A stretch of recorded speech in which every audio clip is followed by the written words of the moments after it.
special interest in your son? Sorry? Did he have a special interest in your son? Yes, very much. But what was really nice was that he, my daughter is 3 years older than my son. And it can be very difficult to have a disabled sibling who gets all the attention. And everybody asks about my son, but never about her. But Oscar always asked about her, talked to her, and made sure that she was never left out. So he was always equally kind to both of them, which made me very happy. And you were then talking about you were going somewhere to yes, we went, watch him running? Yes, we went, I think it's 2 times. No, we went 3 times to Manchester. It's not so far from Iceland, and a direct flight, to see him run in the Paralympics. It was nice for my son to see him running, because my son had a difficulty adapting to his prosthesis in the beginning. So it's an inspiration to go there to see Oscar and, of course, the other runners. And there was this one time my son was 3 years old. Me and my family were there, my husband, my daughter, Hafliði, 3 years old, my daughter was 6, and my mother. And he had just won a gold medal, and they were interviewing him and taking photos of him and that sort of thing. But then they sort of turned to some other runner. So he used the opportunity quite unexpectedly. We were just standing sort of close by, and ran and took the medal of him, the gold medal, and put it around my son's neck and said, "This is for you, champion." And my son thought he had won something. But we still have that medal. It was a very lovely gesture. And yeah.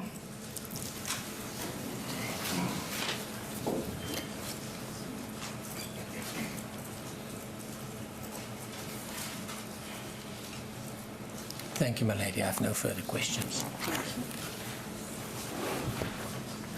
Yes, Mr. Mayor. I won't have any questions. May I just ask you one question? How old is your son now? He is almost 11. Thank you. I have no questions.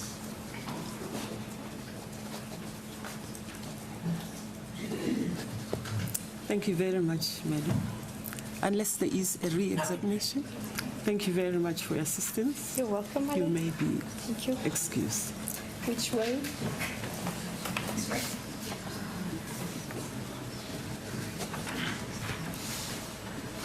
I call Marius Nel.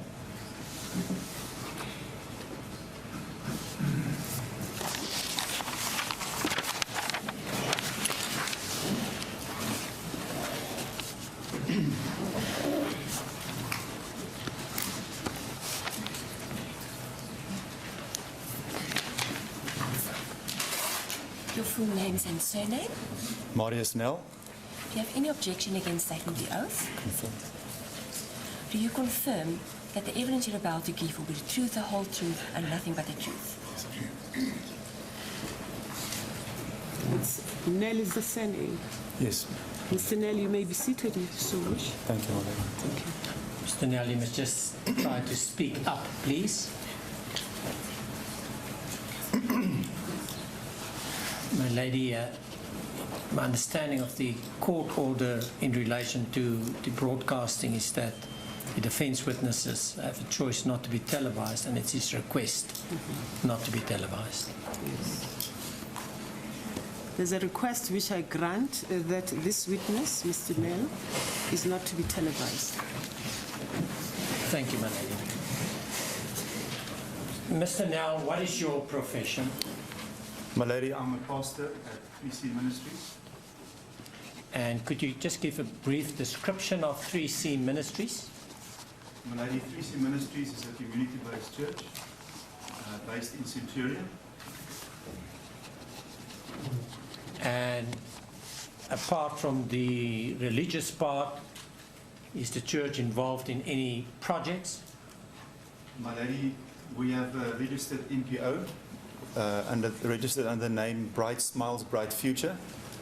And under this NPO, we have various projects through which we reach out to the community and various communities. Would that be the privileged or the underprivileged community? My lady, it's focused primarily on the underprivileged. And not in full detail, but what does it involve, those projects? Just a very brief description. Thank you, my lady. We have under these projects, one of these projects is called Adopt a Scholar, my lady, and our aim with this project is to assist and work with the Department of Education, to assist the Department of Education to reach out to underprivileged learners, where we, during the course of the year, have 4 drives where we, in January, provide the learners with stationery packs. During the Easter time, we provide each one of our learners with a special gift for Easter. And then during winter, we also provide them with each a blanket, which they can take home or bring back to school. And then also during Christmas, we give them a special gift and a photo to these underprivileged learners. We have currently about 4,000 learners that we reach through the Adopt a Scholar project. We also have a feeding scheme, my lady, where we, on a daily basis, every school day of the year, we provide food for more or less 5,000 children on a daily basis. We also have a Medic Assist project where we have medical doctors, a team of medical doctors who provide these services within an informal settlement to assist the children of that community. Now, Mr. Pistorius, is he a member of your church? That's right, my lady. And you were approached some time ago, the church, to see if there's a possibility of him involving himself in some of the projects? That's right, my lady. And what did you take this up?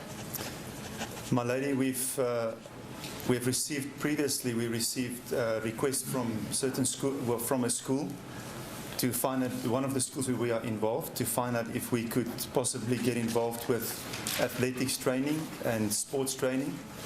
And when the opportunity arose for the possibility of Mr. Pistorius' involvement, I've done research, spoke to various schools to find out if they would be interested in Mr. Pistorius' service to train the learners. And what would that service include, or what would it be about? My lady, we looked specifically at sports, fitness, skill development, and nutrition for these learners. And what was Mr. Pistorius' attitude about it? Mr. Pistorius was very excited and positive about that. And the church? The church are also very excited about that, the possibility of his involvement in these projects. And the feedback from the schools? My lady, the feedback from the schools were very positive. I spoke personally to these principals who confirmed that they would appreciate his involvement and that it would have a great effect in the school. Did you also visit Mr. Pistorius at a time when he was still incarcerated? My lady, I visited Mr. Pistorius often. I'm a registered spiritual worker at DCS. And what was the purpose of your visits? My lady, as a pastor, I provided spiritual care, encouragement, and comfort in the time that he was incarcerated. How did you experience him? My lady, I experienced Mr. Pistorius as a man that was broken, who expressed his sorrow.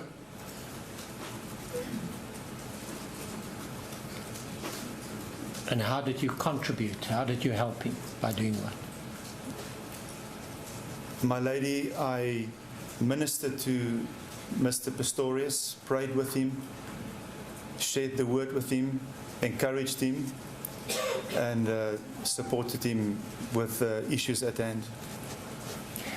The schools that you contacted, do you have the names? I do have the names, my lady. Which schools were those? My lady, I prefer not to reveal the names. Is it still subject to whatever a court may decide? That's right, my lady. But you have all the information, you can confirm I have that. all the information. I have letters from the principals who have discussed it with the SGBs. Thank you, my lady. I have no further questions. Thank you very much, Mr. Hu. Yes, Mr. Nell? May I ask the court to stand down for 15 minutes? We'll stand down for 15 minutes.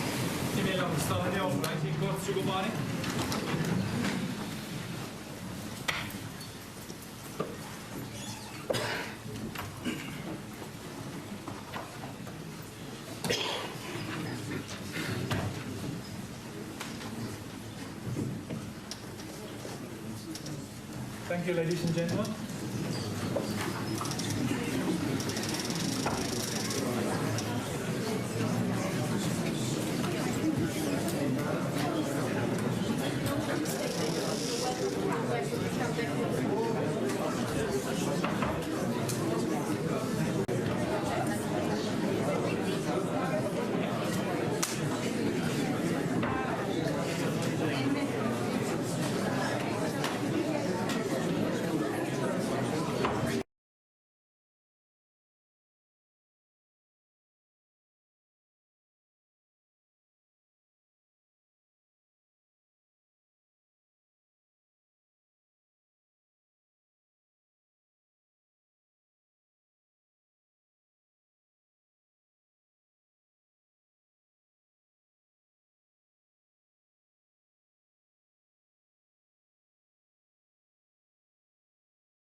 Thank you, ladies and gentlemen.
That's correct. On the previous occasion, Kim Martin gave evidence. Do you know her? I do know about that, yes. My niece, Kim Martin. In her evidence, Mr. Steenkamp, she indicated that she spoke to you the evening before she gave evidence. She did, that's right. And you indicated that she should go ahead? I gave her permission and I asked her to go ahead, yes. You also indicated at the time, and she testified to the fact, that you would have wanted to give evidence, but you just couldn't. I couldn't at the time. Why could you not? Well, I took a bad turn and I was advised by my doctor not to travel up to Pretoria from Port Elizabeth. Do you now feel comfortable to give evidence? I must give evidence, yes. Mr. Steenkamp, do you still think of Riva? My lady, every day.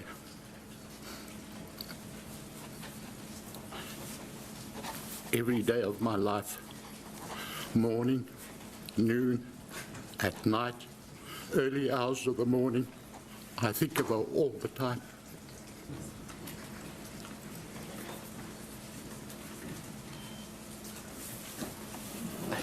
But I have indicated to the witness that if he feels uncomfortable and wanted us to stop, he should just indicate. Mr. Steenkamp, do you have any photographs or paintings of Riva in your house? In our house, in the lounge, dining room, bedrooms, all over. Riva is there with us. Photographs. You still talk to her? Every day, my lady. You know, people say it takes you 2 years, 3 years, and you start feeling a little bit better about the whole thing. But every day of my life is the same. I talk to her, and little things that come up. If I see a feather or something like that, Riva is with me all the time, yes. Now, Mr. Steenkamp, you have a veranda at your house. I have, yes. And do you sit there often? That's where I spend most of my time, my lady. Ever since Riva's death, I myself have changed completely. I wouldn't say that I've become a recluse, but I can't really mix with people anymore.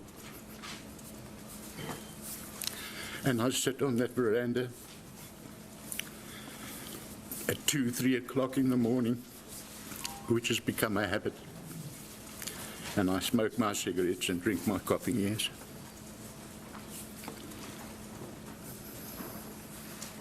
And you use your phone for what purpose? Most of the time I haven't got very much knowledge on the new technology of cell phones, but I get things virtually every day on Facebook from people that support us with photographs of Riva.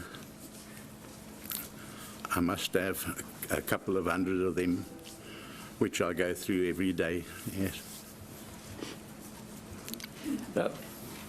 Mr. Steenkamp, how did this murder affect your life? When you ask me that, from that day, it's affected myself and my family so much. And it's very difficult to explain, but our lives have just changed completely, yes. Now, if you think of the incident that happened, what do you think of? It's very difficult to explain it. And you talk about the incident, are you talking about The murder. what happened that day? Yes.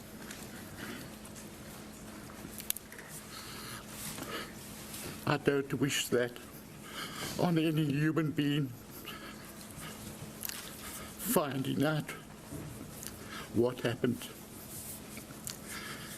it devastated us. I ended up having a stroke, and so many things since then have happened where I've gone to doctors and to surgeons, which I still have to go in for my heart and everything like that. I just don't wish that on anybody in this whole world. Let us just put the family into perspective. You have a son from a previous marriage, is that? I have a son from a previous marriage, Adam. He's in England, yes. How old is he? He's 40, he's just turned 40 years old. And June has a daughter from a previous marriage, Simone. and how old is she? Simone is 50. Do you mind I asked your age? I'm 73 years old. Now, Riva gave, Kim gave evidence, and she indicated that you lived in Cape Town and then moved to PE. That is correct. I think the year 1991. In Port Elizabeth, was Riva the only minor child? in the house? Riva was the only minor child that lived with us. We will deal with the day of the incident in more detail, but you explained to me one of the consequences of what happened is that your landlord took certain steps. Yes. You know, we were at that time in financial difficulty, and with Riva's passing, the landlady had found out that I was virtually bankrupt. And within 2 weeks after Riva's death, she gave us notice in the house. We had never been behind on our rent or anything, but she gave us notice because of what she read in the newspapers. We could have stayed on, but we decided it was so distasteful of her to do something like that we decided to reallocate immediately. Now, Mr. Steenkamp,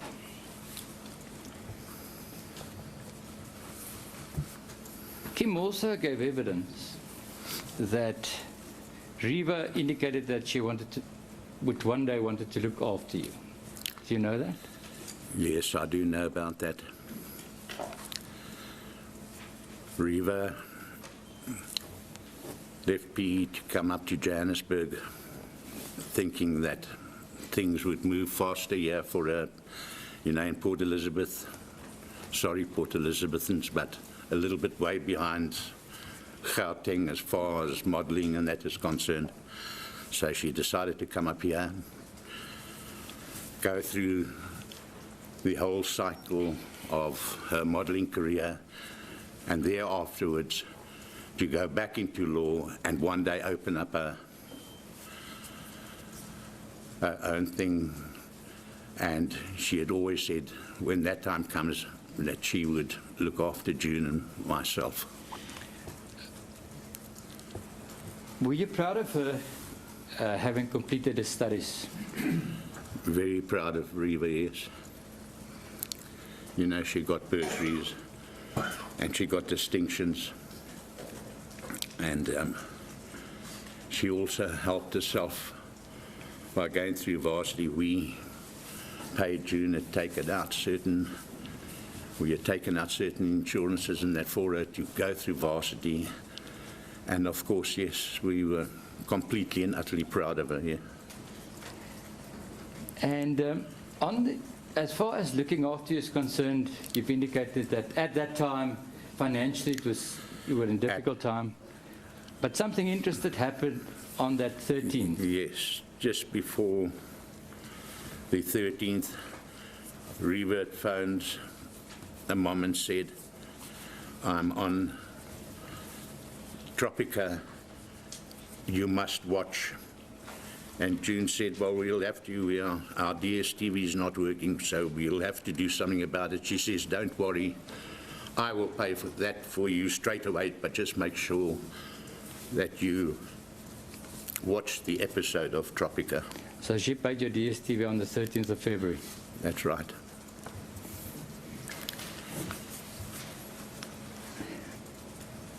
Then, unfortunately, I have to take you back to the day of the murder. Where were you?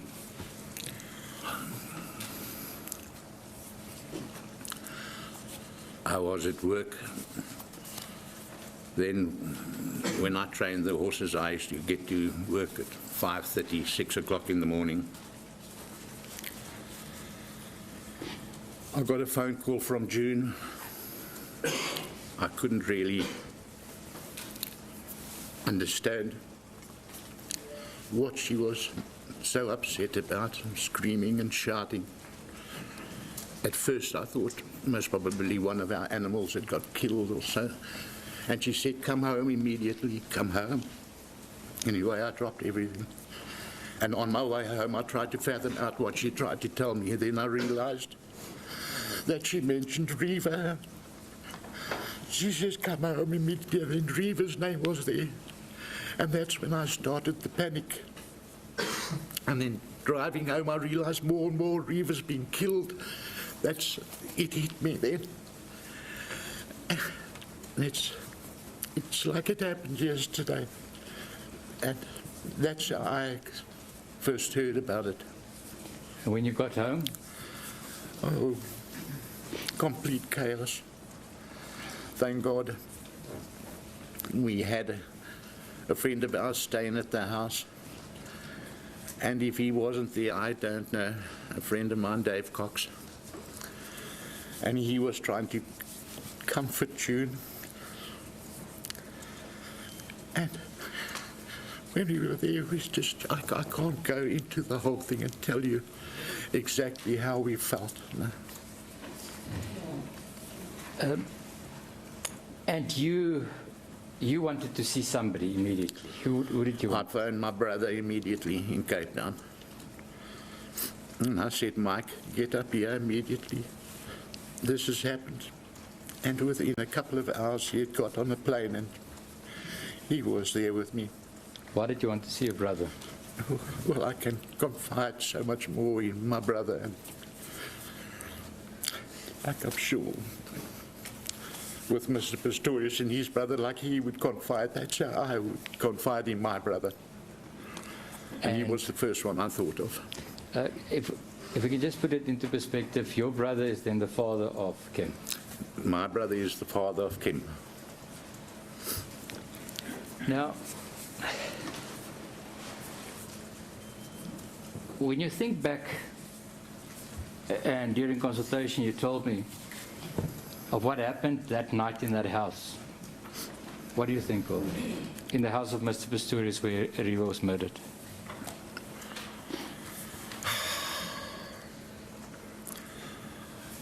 I personally think that there was an argument. I'm going to stop you, Yeah. Lady. Allow me to stop the witness. Let us talk about what you think, how, during consultation, you told me how you think Reva felt. Oh. Well, she must have gone through those split seconds.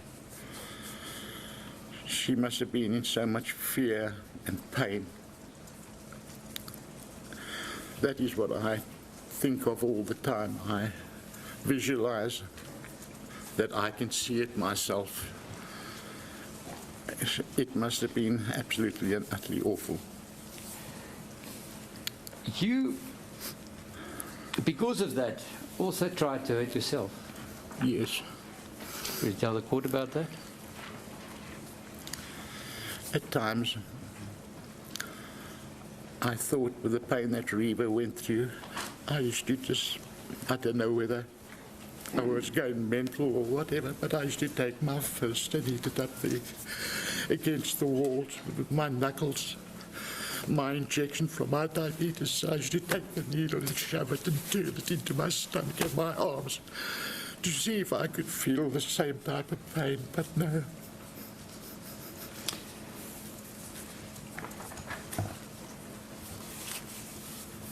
Now,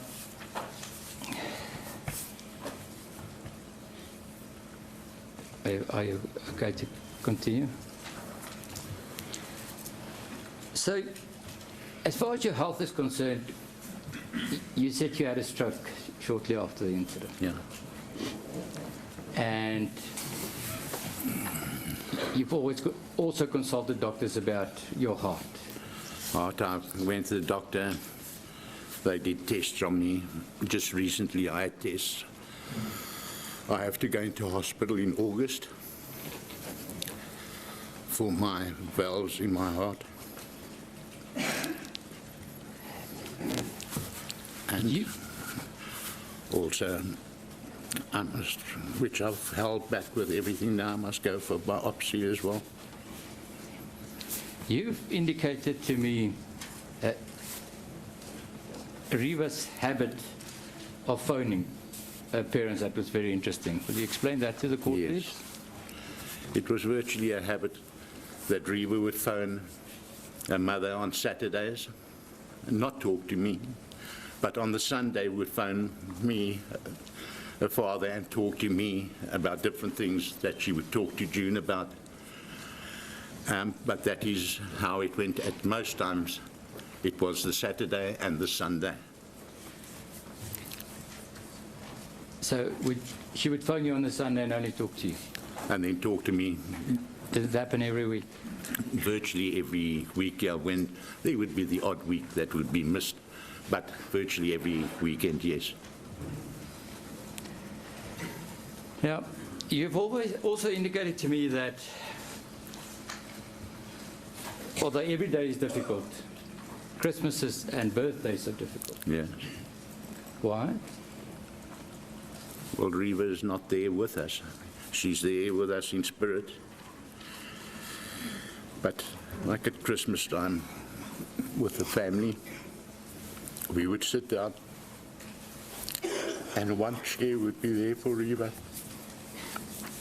And that's how we, when I say celebrated Christmas, that's how we had our Christmas. Yeah. Okay. Let's just give a bit more details. The last Christmas you went down to Cape Town, Yeah. to your brother, I went to my brother. and you've indicated that at the table there was a setting and a chair for you. A setting and a chair there for Reva. And on her birthdays, the family would have a celebration for her with the photograph, not in her house, my family, a photograph with her and her place there as well, yes. Now,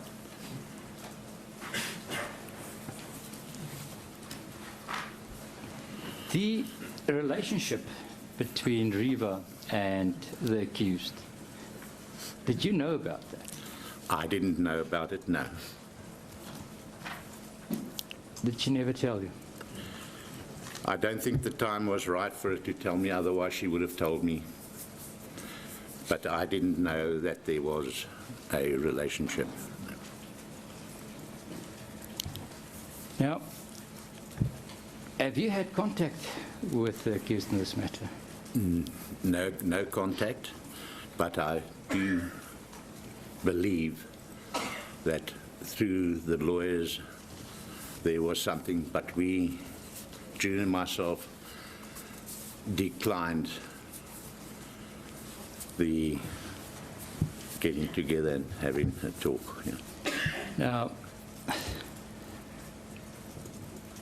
a witness testified, and not only this time, but also the previous time, about the amount of money that you received every month after Riva's death. Yes.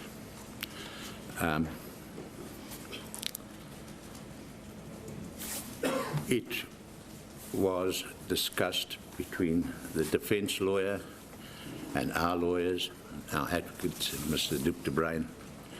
They actually arranged that amongst themselves. Mr. de Bruin approached us and told us about it.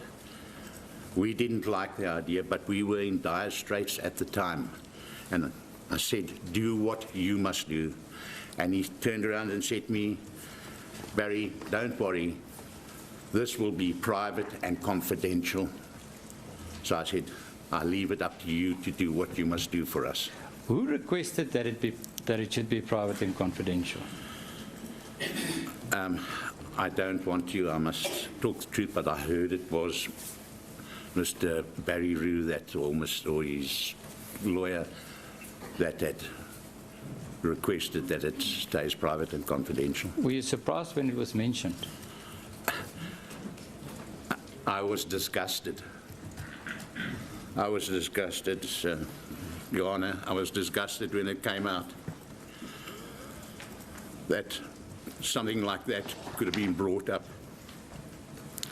And immediately, when we were offered 360, 350,000 rand, we declined it. Our lawyer said to us, you must take the money, you must do it. We said, we don't want the money after what was brought up in court here. And anyway, I've learned to live with that now. It makes no difference. It's my daughter that's gone. It's not the money or anything like that.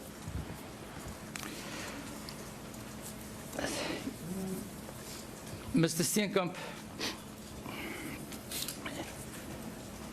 have you seen any of the photographs of your daughter?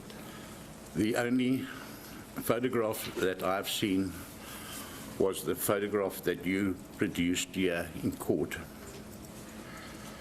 That's the only one I've seen, but I can imagine what it was like.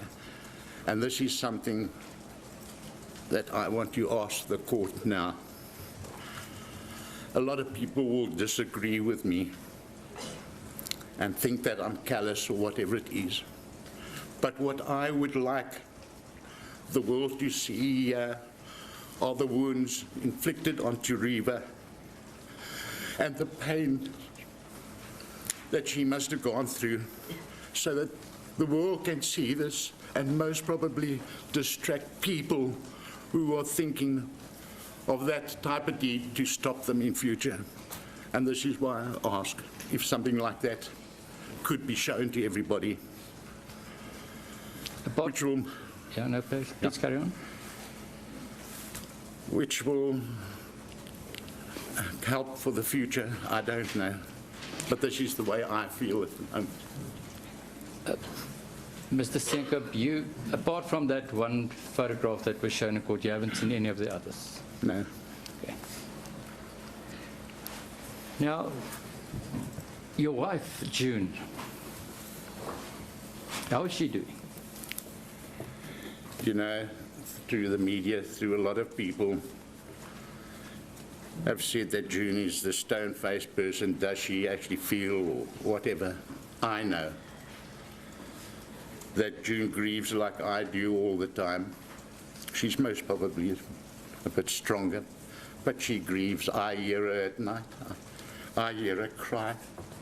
I hear her talking to Riva.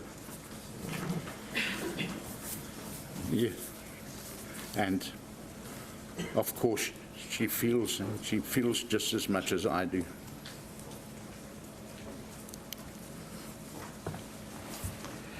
Thank you, Mr. I have nothing further. Thank you, Mr. Nell. Yes, Mr. Roo. Mr. Steenkamp, before your evidence, I consider to take you through the objective findings because I realized that due to the publicity and wrong versions in this case that it might be very hurtful to you. But I don't think any purpose will be served. I would rather argue to the court the objective facts. So I'm not going to deal with that with you. But to say to you that we understand and we're really very, very sorry, and whatever we do can't bring her back, and whatever I say won't bring her back. Correct. We understand that, and you would have known perhaps about whether it was appropriate or not, all the efforts that the accused made to make contact, he wrote letters, but you felt at the time that it was not appropriate, and we respect that. We felt at the time, sir, and I'm sure if you were in my position, you would have felt the same. Yes.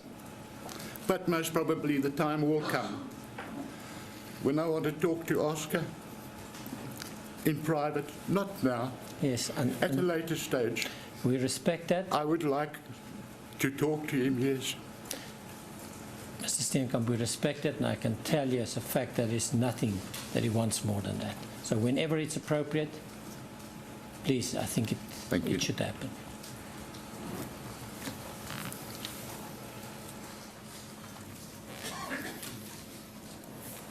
Can I just give instruction? Just stand down for 2 minutes, my lady.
indulgence, my lady. I have no further questions. I neglected to deal with one aspect. I beg leave to deal with one aspect with this witness evidence. Yes. I just forgot about it. Yes, you may. Mr. Steenkamp is one aspect. Dr. Scholes testified that the family has forgiven Oscar. Just deal with the forgiveness as far as your wife June is concerned. Yes. June is also a Christian. So I don't really go to church, but I'm a Christian. June is forgiven. She feels it's right in her heart to forgive Oscar. But then you must understand, by forgiving like that, it still does not exonerate you from the crime that you committed. So he must still understand that he has to pay for that, although June has forgiven him, so that she can carry on with her life, carry on with a thing that she has started now, the Reva Rebecca Foundation, and let her get on with her life as far as that is concerned. Yes, she has forgotten him, but it doesn't mean that you still being exonerated from any crime that you've committed. How do you feel? It's been very difficult for me, sir. My lady, it's been very difficult for me to forgive. But I feel the same, that Oscar has to pay for what he did. He has to pay for it. And I don't know, that's all I can say. How should he pay for it? That is up to the courts, my lady. It's up to the court, and we will go by the decision that the court hands down to Oscar. But he has to pay for his crime. And I don't want to say that he must go to the maximum or whatever it is, but he has to pay for it. As a good please. I just wanted to deal with forgiveness. Mr. Wu, anything? No questions, my lady. Thank you very much, Mrs. Steenkamp. for your Thank you, my lady. assistance. You may be excused. Lady, my request that we take the tea adjournment now until 11:30, my lady. What's it now? Yeah. Till 11:30, my lady. I'll take the time also to prepare the next witness that I'll call, and we'll be ready to proceed at 11:30. We'll take our tea adjournment. Niet lang, staan er niet op rising court Sukumani.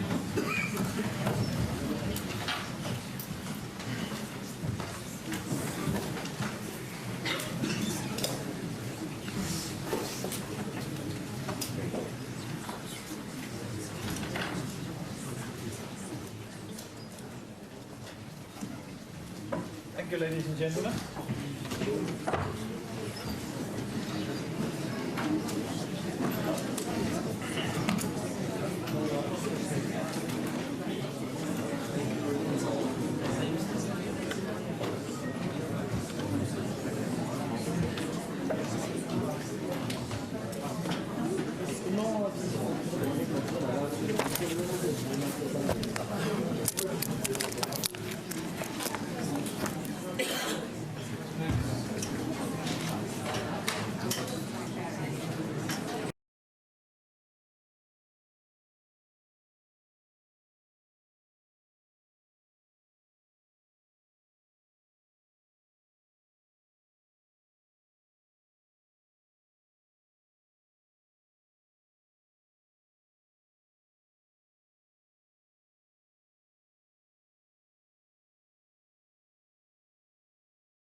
you qualified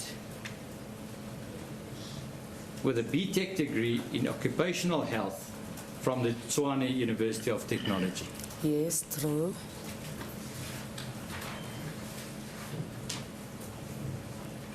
In 2005, you obtained a BCur degree from the University of Pretoria. True.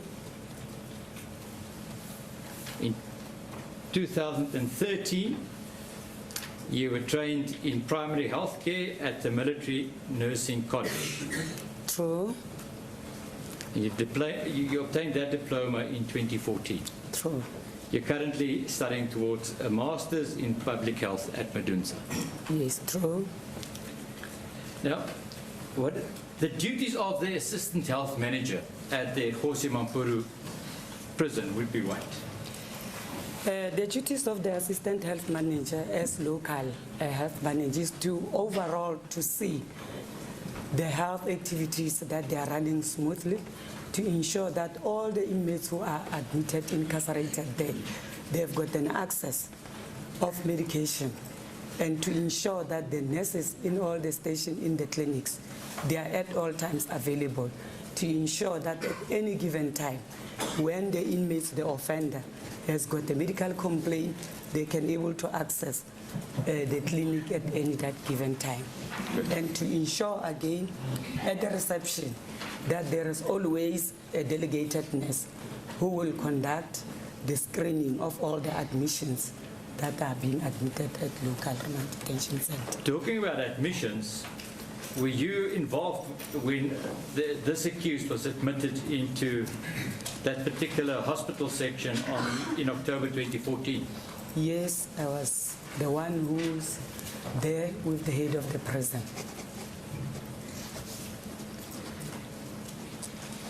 The accused was then accommodated in a wing of the hospital. True.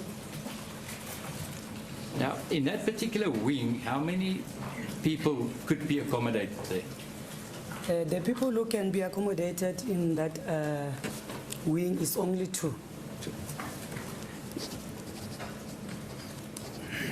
So one would find in that wing 2 cells where people could sleep, Yes, a bathroom, yes, and an extra room. yes. Now this extra room in this instance was used as what? It was used as a gym. Now, as part of your duty system, would you do rounds?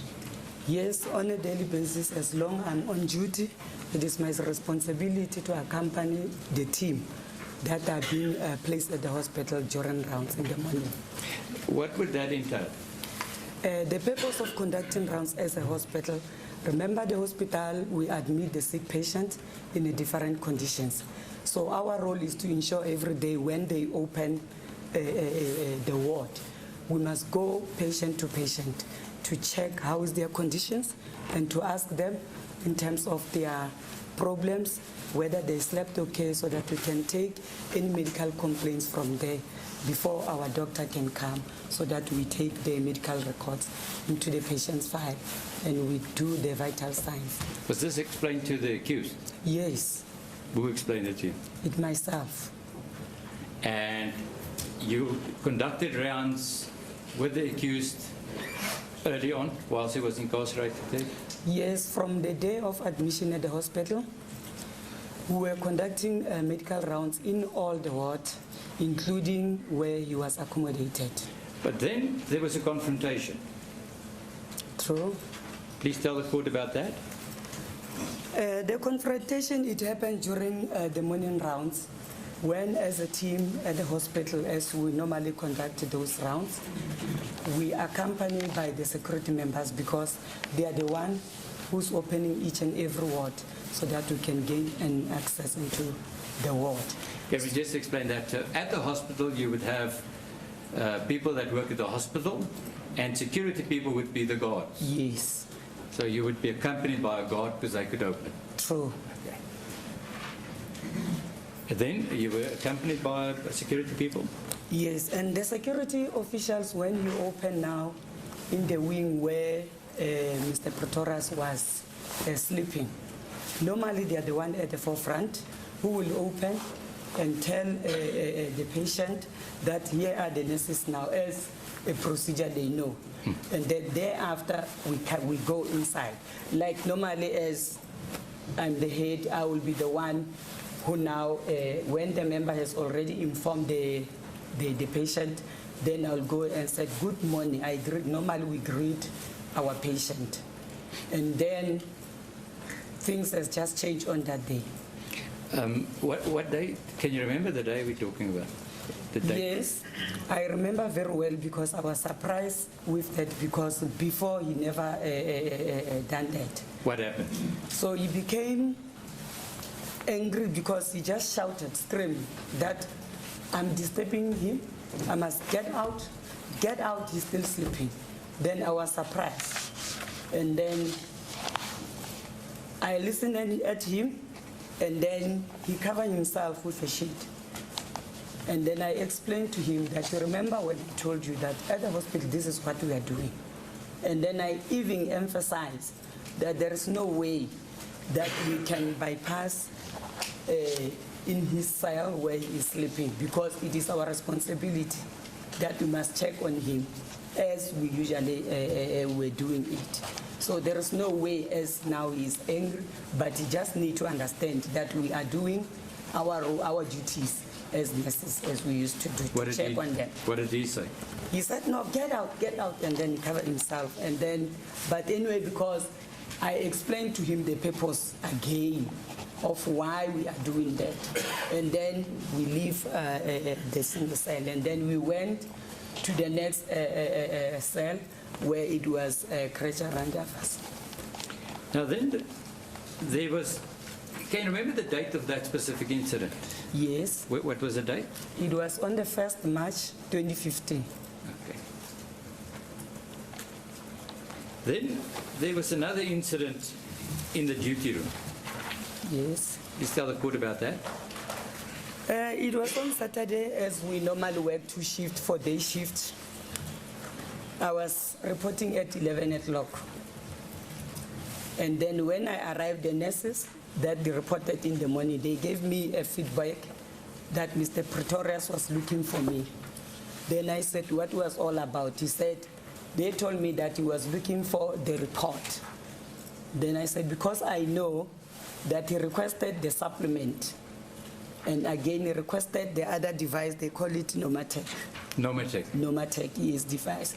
So because it was not prescribed, and now I said, let me write a memorandum so that and then the head of the center either can approve that, because our sessional doctor said she doesn't have an idea of those supplements and that Nomatec device.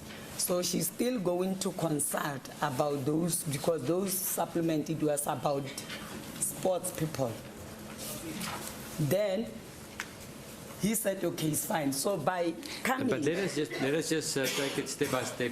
Which doctor are you talking about now? I'm talking about Dr. Tsatsi, our sessional doctor. Is this a male or a female? He's a female.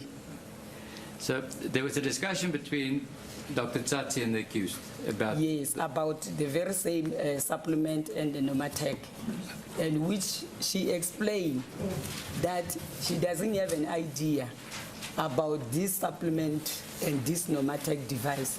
I even explained to him that I will ask the doctor, especially to Google this Nomatec device, what is it all about? So after I got it, I decided to write a memorandum attaching the pictures of those Nomatec device, so that at least, because I've checked that, it doesn't have the security threat, so that maybe our head of the prison, as the doctor, will come and see it.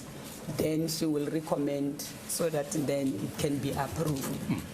So the problem is the process after we are submitting the memorandum. It goes different offices. It is not something that is going to be approved like in today's time. So that's where now he came looking for that feedback. And when he entered into the office, he came alone. I think the member, Mr. Van Rensberg, as he was the one who's been booked in his area, he was following because he came first in the office. And then he said, I was looking for it. They told me that we are the one who must give me this report. So he spoke to you? Yes, because I was seated on our table with these two nurses. And then he started, I need my feedback. Then I explained to him that you know the procedure of getting the approval. It is not going to take 2 days. Now he started, no, don't play these tactics. He banged now, he was having a notebook, sort of like it's a diary. Yes. So he used that diary to bang next to the table where I was sitting. So, like being the three of us as female, there was no way that I can display like I'm afraid of him, because I was trying to explain, and I'm still going to tell him that I don't have a feedback, but immediately I get that feedback, immediately it has been approved, then I'm going to call you and give you. Did he say something about your competence or Dr. Tsatsi's competence? He talks about Dr. Tsatsi, even ourselves, that, you know, we are being so useless, not knowledgeable. He doesn't know what kind of a doctor, whether he went, you know, he talked a lot of things regarding to the degrading of Dr. Tsatsi. And towards you? Even myself, that we are not competent. So, but after that, because Mr. Van Rensberg was already there, and then he tried to take him out, and then he went, but he was making noise after he left our duty room. Now, there was an application for a private doctor. Yes. Did you assist with that? Yes. Please tell the court. After that incident again, he requested that he needed to be seen by his own private doctor. And as is a procedure, when the inmates or the patient requests to be seen by his own private doctor, we have got the application forms. And then I explained to him how does it work, that I needed him to complete the part where he's supposed to complete, put the details of the doctor, the contact number if ever he do have, so that then I can now take the forms to the doctor, which I gave the forms. He went, he didn't return it in a day, in the very same day, the following day, in day 3, I think it is in day 3, he brought the application back. Then I even told him that let me phone the doctor. It was Dr. Van Wyk on the forms. Then I phoned Dr. Van Wyk. Fortunately, I found him in his cell phone. Then I asked him, where is your practice room?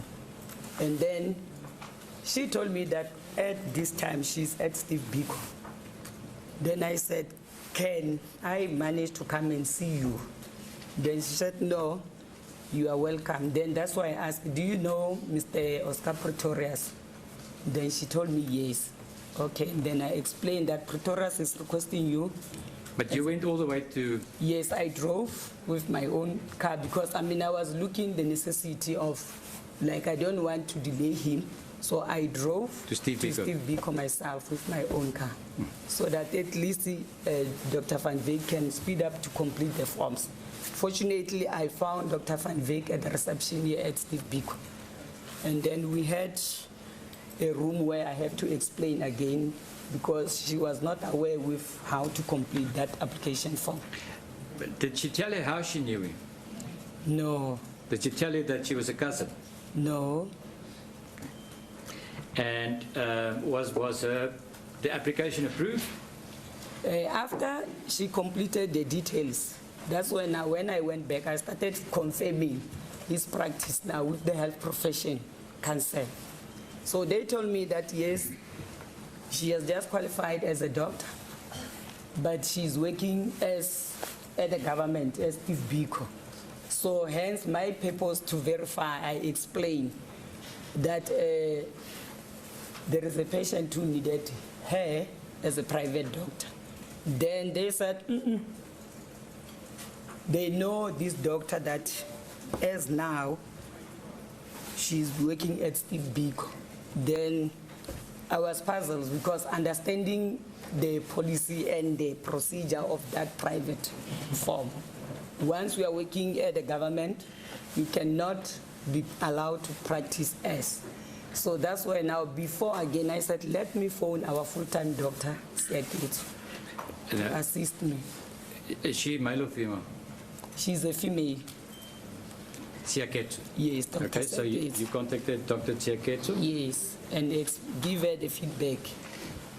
And then I requested that as I've discovered that Dr. Van Veek, she's working as Steve Biko, knowing that according to this, it is not allowed. So can she assist me to go and check? Because, I mean, Dr. Van Veek didn't tell me a lot.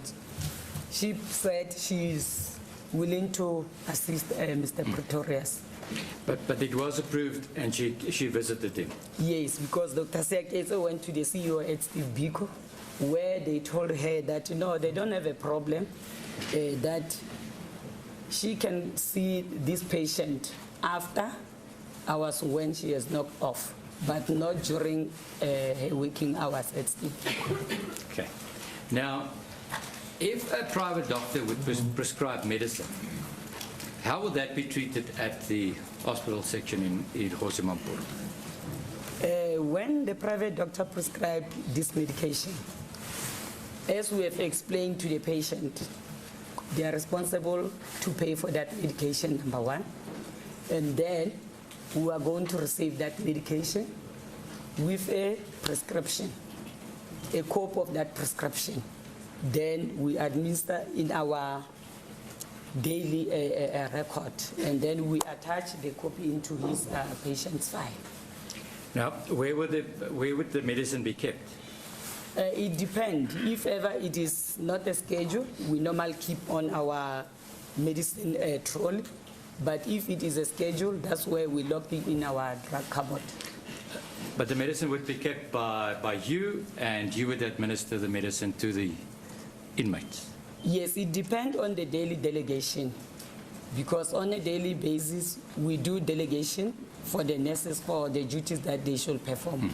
Yes, so the delegated nurse on that day, if ever they've delegated to issue the drugs or whatever, then she will be performing such duties and ensure the patient they are taking that medication as prescribed.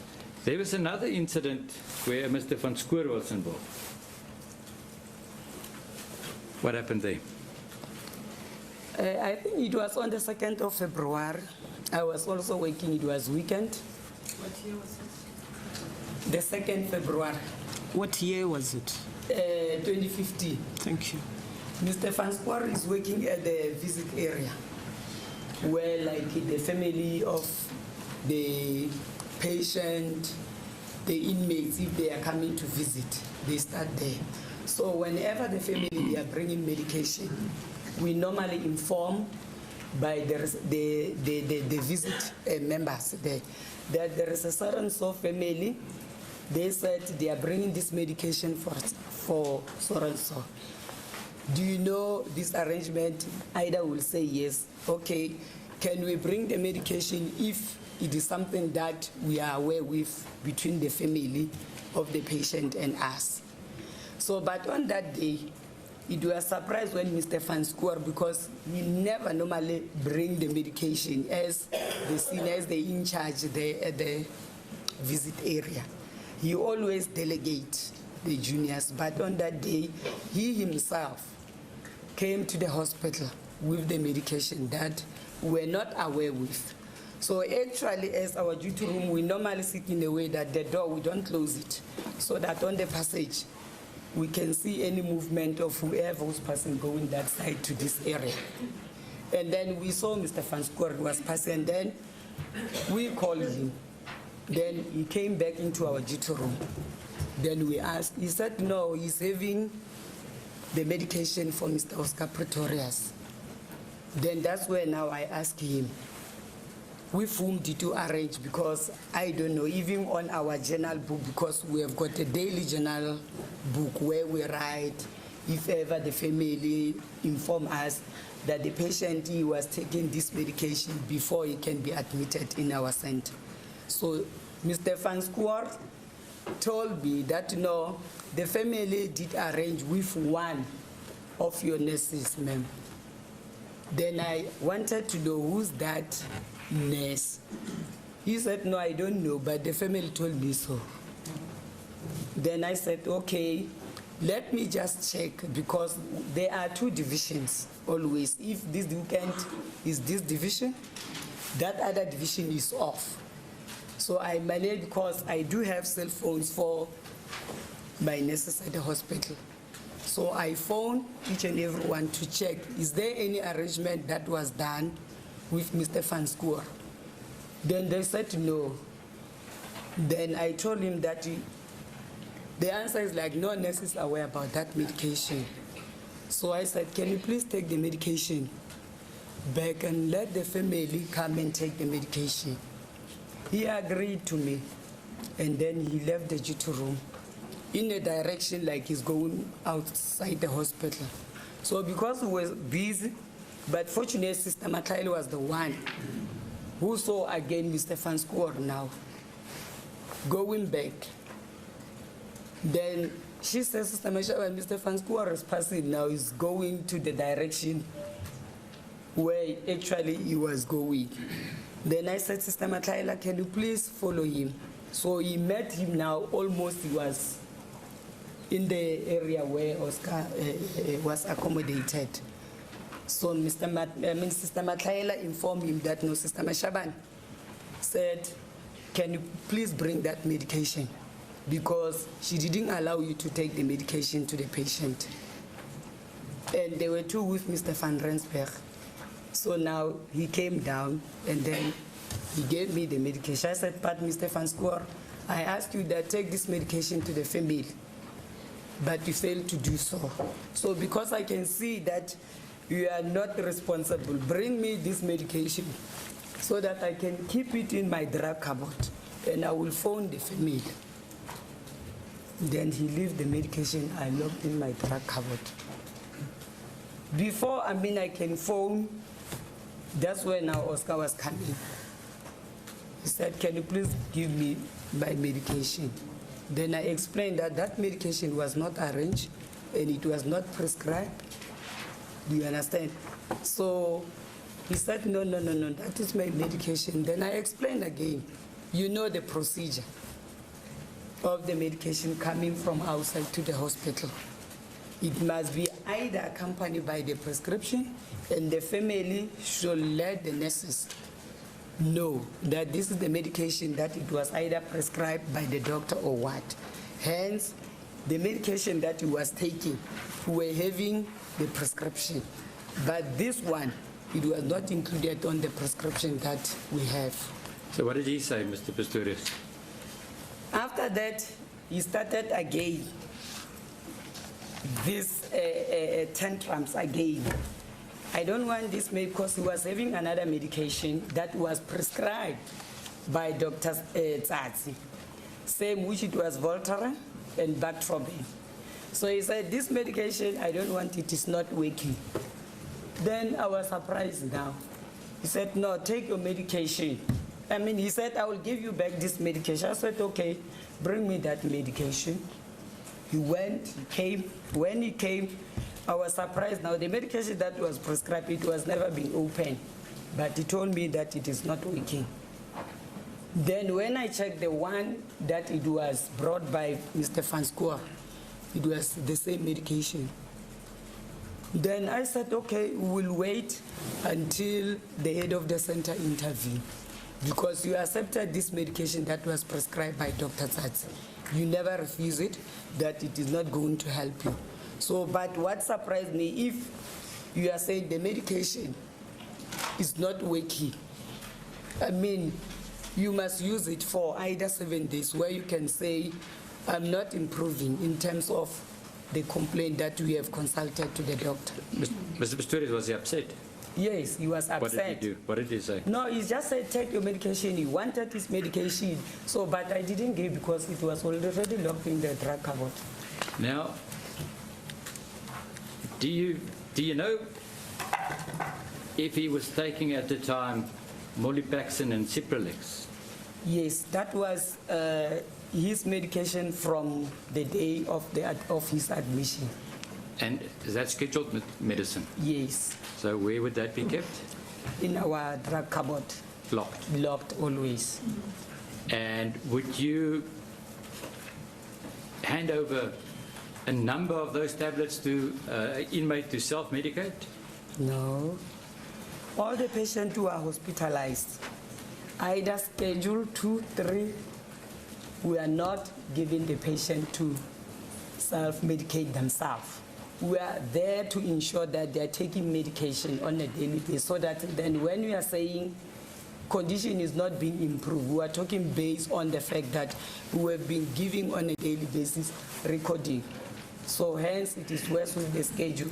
So we normally, according to the prescription as it was prescribed, he was getting 1 in the morning, 2 at night, nocturne. And so you would not have given him 28 Molipaxin No. to keep in his cell? No, Or 14 Cipralex tablets? no, because we're having same medication in our stock, the one that on a daily basis we have been issuing recording after giving him to take it. So on the day question, the very same medication, the 28, in our stock, we're having 7 tablets, which it shows that it will be finished, so we'll have to phone the family to bring, because the medication, it was a repeat times 6. So the Cipralex on our stock, it was 3 tablets left. So which there is no way that, I mean, as we are giving, then we can give same medication to keep for himself. Good. Now, did you continue working with Mr. Pistorius? After several, incident with Mr. Oscar Pretorius, I was requested by my head that can I just not interact anymore with Oscar, because I was with another manager, Mr. Simpe. So he delegated Mr. Simpe so that, I mean, this conflict may not continue or become worse. So since after she requested me, then I never engaged myself with Oscar.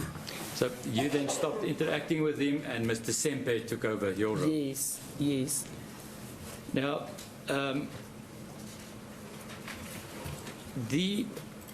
if one enters the hospital section, the wards in the duty room would be on the first floor. Yes. Now, the section where Mr. Pistorius was kept, was that also on the first floor? No, it was on the second floor. On the second floor. And people would not have access to that specific section, other people? Other people like, Inmates? no, to enter into his, Yeah. no. Because always there is a security member there, always the grill is kept underlocked if they are inside. And even when they go out, they keep underlocked that grill. Now, there was evidence later about the fact that Mr. Pistorius was assaulted. Do you know about that? No. We Would don't you have known if it happened? No, we don't have any report of being assaulted in the If it hospital. happened, would you have known about it? Yes. Was Mr. Pistorius at any time found with a blue eye? Yes. Did he explain that? When I came back again, they told me that Mr. Pretoria sustained the injury because he came himself down into the duty room to report that he slept in the gym room while he was lifting up the weights. But there was no... Can you just repeat that? They said Mr. Pretorius, Yeah, he who came said? He came himself. Who said? Who said? His sister Mahopa, one of the nurses who was working. This during evidence, that- Mr. Nell? No, that's yes. That's it. I know. So, but you don't have any report of an assault? No, the report that we have and the injury form that we completed, it was of this slippering after he sustained the hematoma. Mr. Pistorius, well, in a report, it was said that when he confronted you in the duty room, his hand was injured. I think it was said that was fractured. But let us remain with his hand was injured.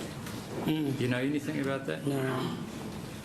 When he, according to your evidence, when he banged the diary, Yes. his hand was injured. Do you know anything about that? No. Now, since the day, since the time that you were asked not to deal with him, did you not deal with Mr. Pistorius at all? Yes, I never. Instead, because sometimes when we are short staff, I will issue the medication because I have to check the schedules. So that's where I will issue, but I will never go and give Mr. Pretorius. Then one nurse will be allocated that please go and give Mr. Oscar Pretorius his medication. And when this trial started, you were in court when Mr. Pistorius walked past you and other members? Yeah. Just recent now. Yeah. Yes. And Mr. Pistorius greeted the other people? Yes, because he was passing on our ray, greeting all my seniors. And then, but when he come to me, he didn't, but it didn't worry me because, I mean, it is his choice. There was evidence about a hanging. Do you know about an incident where somebody hanged himself? Yes. Where did that happen? In what for? Now, from where Mr. Pistorius was kept, is it possible to see into Ward 4? No. No. Ward 4 is far from where Mr. Pretorius was staying.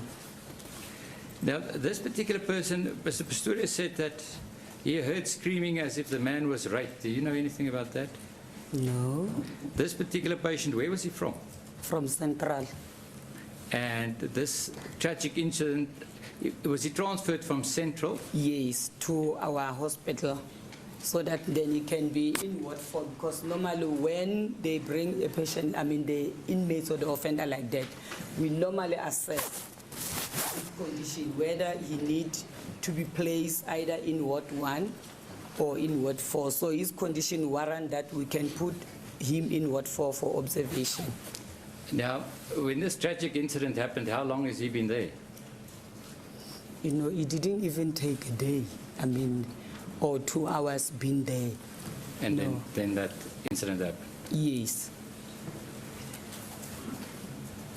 I have nothing further, Madam. Thank you, Mr. Neville. Yes, Mr. Wu. Thank you, my lady. Ms. Mashabani, when did the time come that your involvement stopped with Mr. Pistorius? When was that? It was the third incident, especially after the 1st March 2015. That's where now the head of the center requested me that I must stop interacting with Mr. So Pretorius. you interacted with him approximately 6 months? Yeah, from the day of admission. Hence, it was the third incident when now they realized that no. Yes. Yes. Now, in the 6 months now, approximately, on your version, let me understand the number of incidents. Which was the first one? The first one, it was of the 2nd of January 2015. And if I'm correct in my understanding, he wanted you to get out of his cell and he covered himself. Did he cover himself? No, that one, it happened on the 1st of March. Yes. So when was the first incident?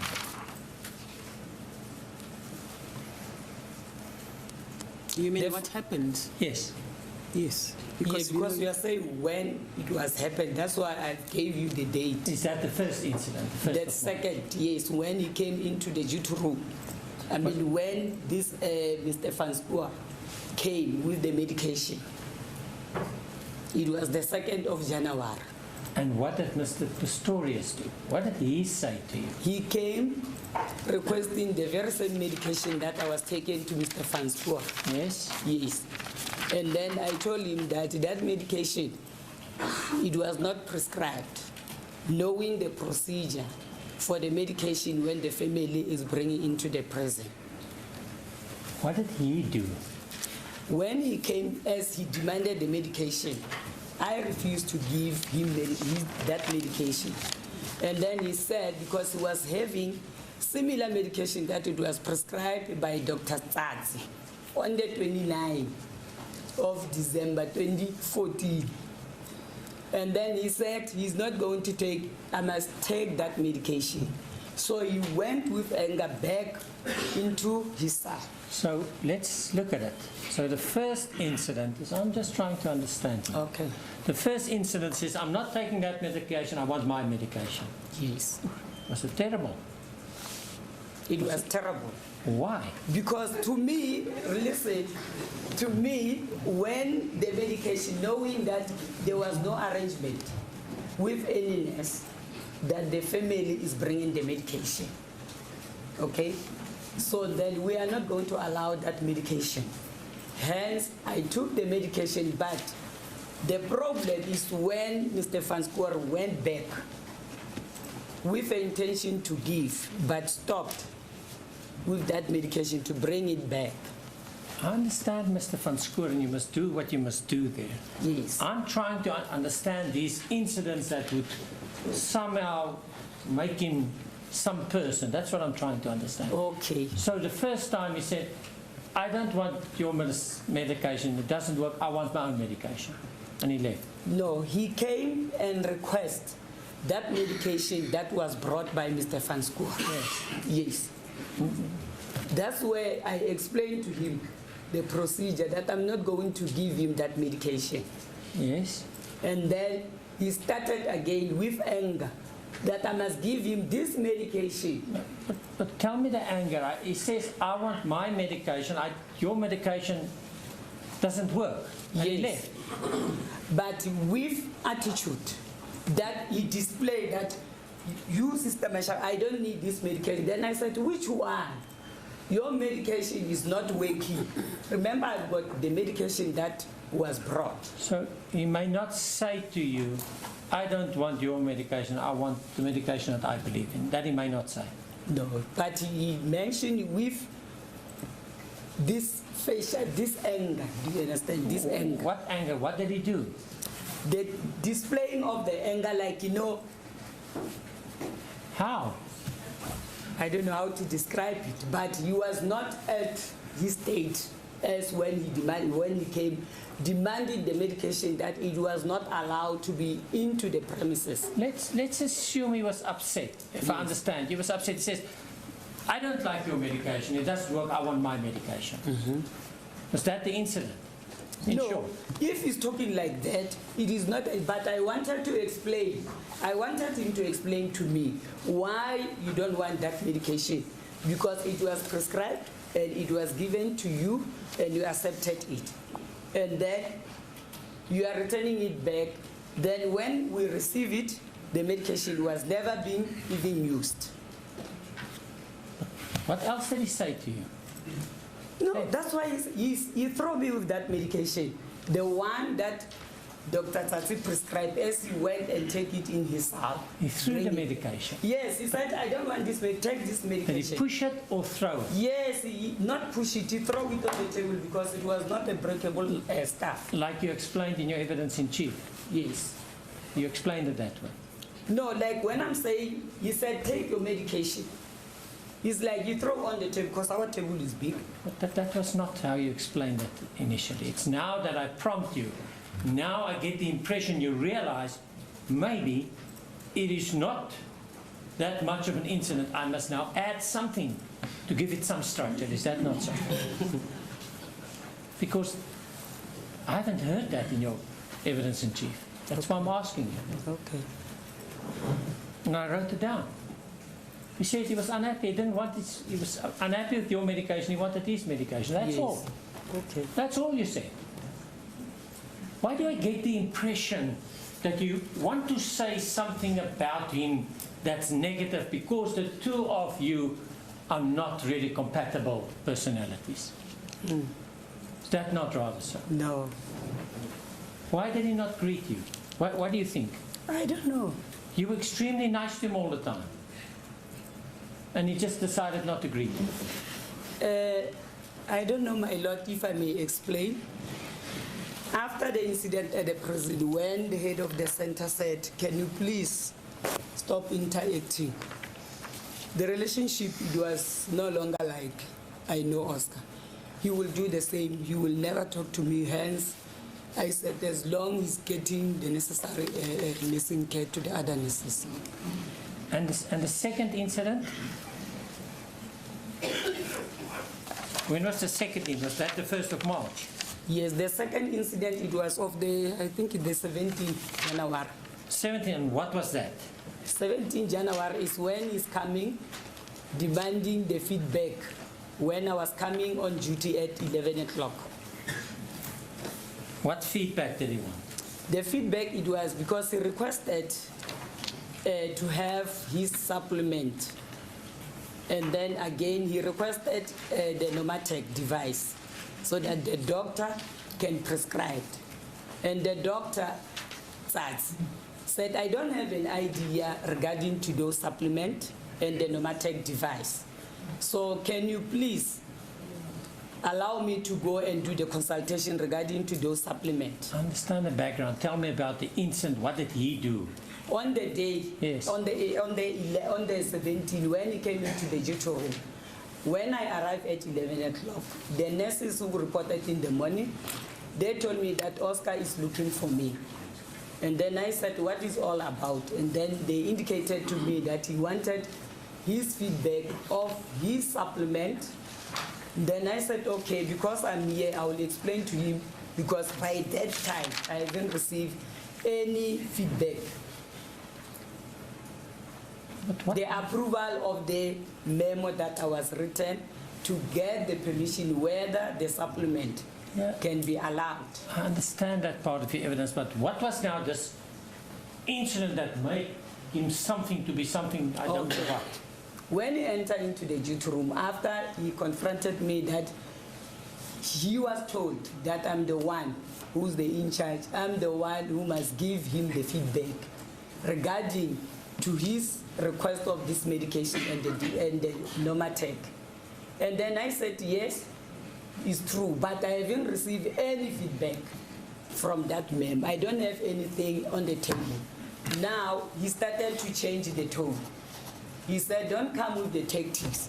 I was told that this is what you normally do, and I need my feedback. And then he started to blame that I'm delaying. He started to what? With his notebook, because always you will see when you walk, you will come, you will always have this smaller diary.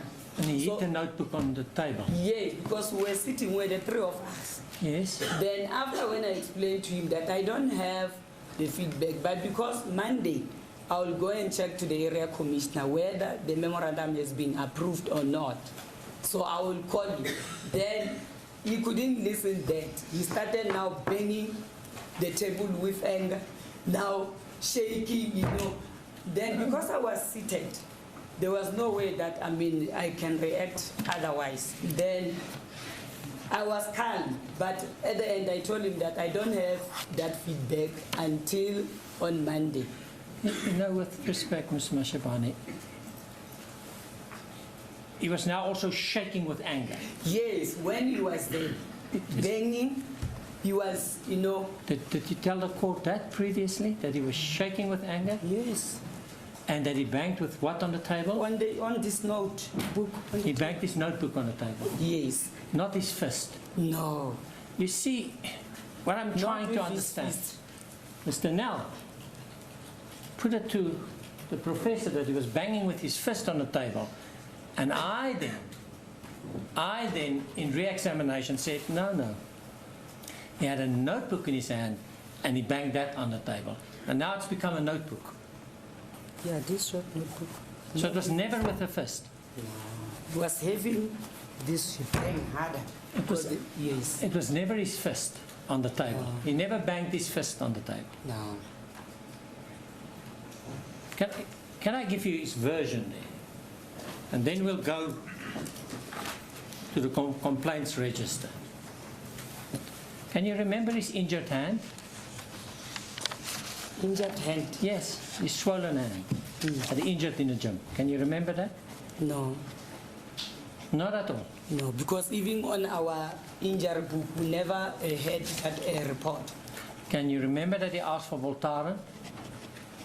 The Voltaren, it was for the legs. Let's first get there. Can you remember that he asked for Voltaren? Yes. How long did it take to get him his Voltaren? The Voltaren? Yes. It didn't take so long because it was prescribed. He's the one that didn't use it. Yes. Would it be correct that it was on the 2nd of January 2015 that he requested Voltaren, inter alia? The Voltaren was prescribed on the 29th December 2014. Yes, I'm just working with the request register. Okay. Would it be correct that inter alia requested Voltaren on 2nd January 2015? The one that the family brought? Yeah. Maybe. Voltaren? Maybe is that one. Can't you remember? On the request? Yeah. Can you remember that he requested Voltaren? Yes, that's what I'm saying. The Voltaren that he came on the 2nd is the one that the family brought, which I deny him and I kept it in the drug cupboard. You denied him the Voltaren? Yeah, because it was not prescribed by the doctor because on the 29th he was having the same medication. Do you prescribe Voltaren? The doctor. If I take you to the chemist, I can go and buy Voltaren with you? Yes, but in our department. Yes. Yes. So you refuse to give him his Voltaren? Because he was having the very same medication with him. I understand. You refuse to give him his Voltaren? Yeah, because according to the police, there was no arrangement of the reason why they bring the medication. And do you know on 2nd of March 2015, that's now about a month later according to the entry, he was requesting then a meeting with Mr. Semper regarding his medical treatment because he felt that he's not getting from you what he should get. You refused to give him his Voltaren. Let's go back. That you refused to give him his Voltaren. The Voltaren that it was brought by the family is the one that was not given. Yes. Yes. Let me explain to you. He fell. He believed his hand was fractured. He asked you to go to X-ray. You refused. No. You gave him what they call rub, an ointment to put on. He says it's not working for him. He wants his Voltaren. My Lord, can maybe I respond in this way? The very same rub that was given by one of the nurses, I don't know it was due to the fall or what, but according to what it was indicated, it was an old injury. He said after using it, it assisted him. Hence now, I don't know if ever now is the changing now of the statement. But on the next, the one who gave him the Voltaren, I mean the rub. Was it entered into the register? He received rub, and he's very, then a comments column, and he's very happy it works. They even make a follow-up because when you give someone medication on a regular basis, you have to ask.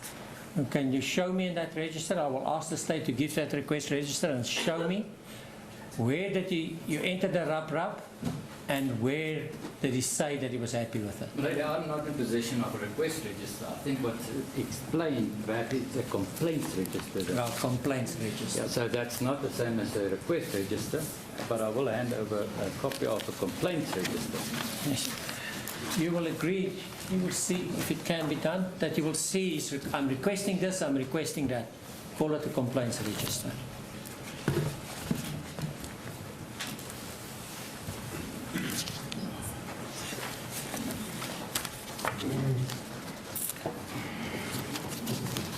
Do you have a request register, or is this the register that you use for it? And take your time, read about all the requests in here, and then tell me if there's a separate register. Mr. Rue, do you have a copy for the bench? My lady, I received it from the state. May I just... I'm so sorry, my lady. I thought it was handed when it was previously referred.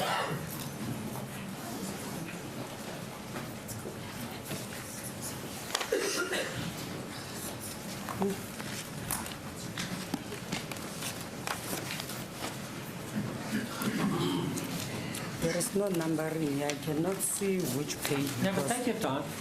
My lady, I see that it is 10 to... we must just get a clean copy for you. We received it from the state, and I thought it was also handed to you. Incorrectly so. We'll try and get a clean copy from the state after mine's got marks on it. I see there is one.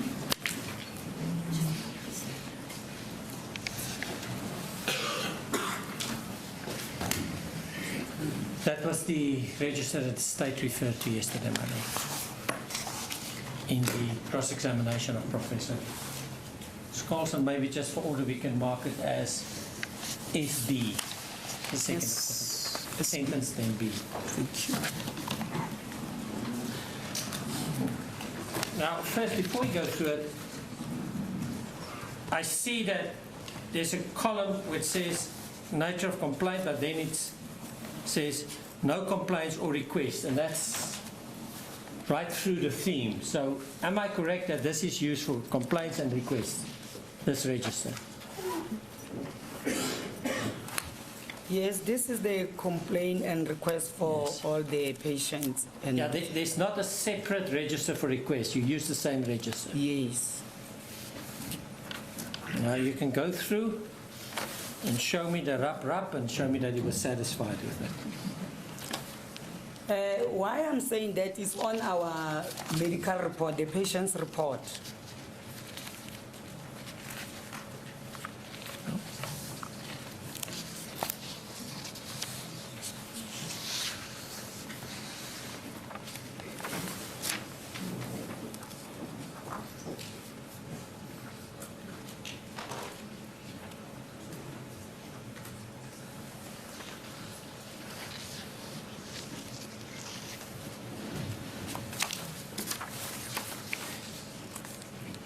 Maybe you can look during the lunch adjournment. Take your time. I'll ask you some questions in the meantime, Ms. Mashabane. Okay. And I'm still trying to understand the purpose of your evidence. Maybe you can help me. Are you coming to tell the court that this is a violent person? Or what is it that you're coming to tell the court?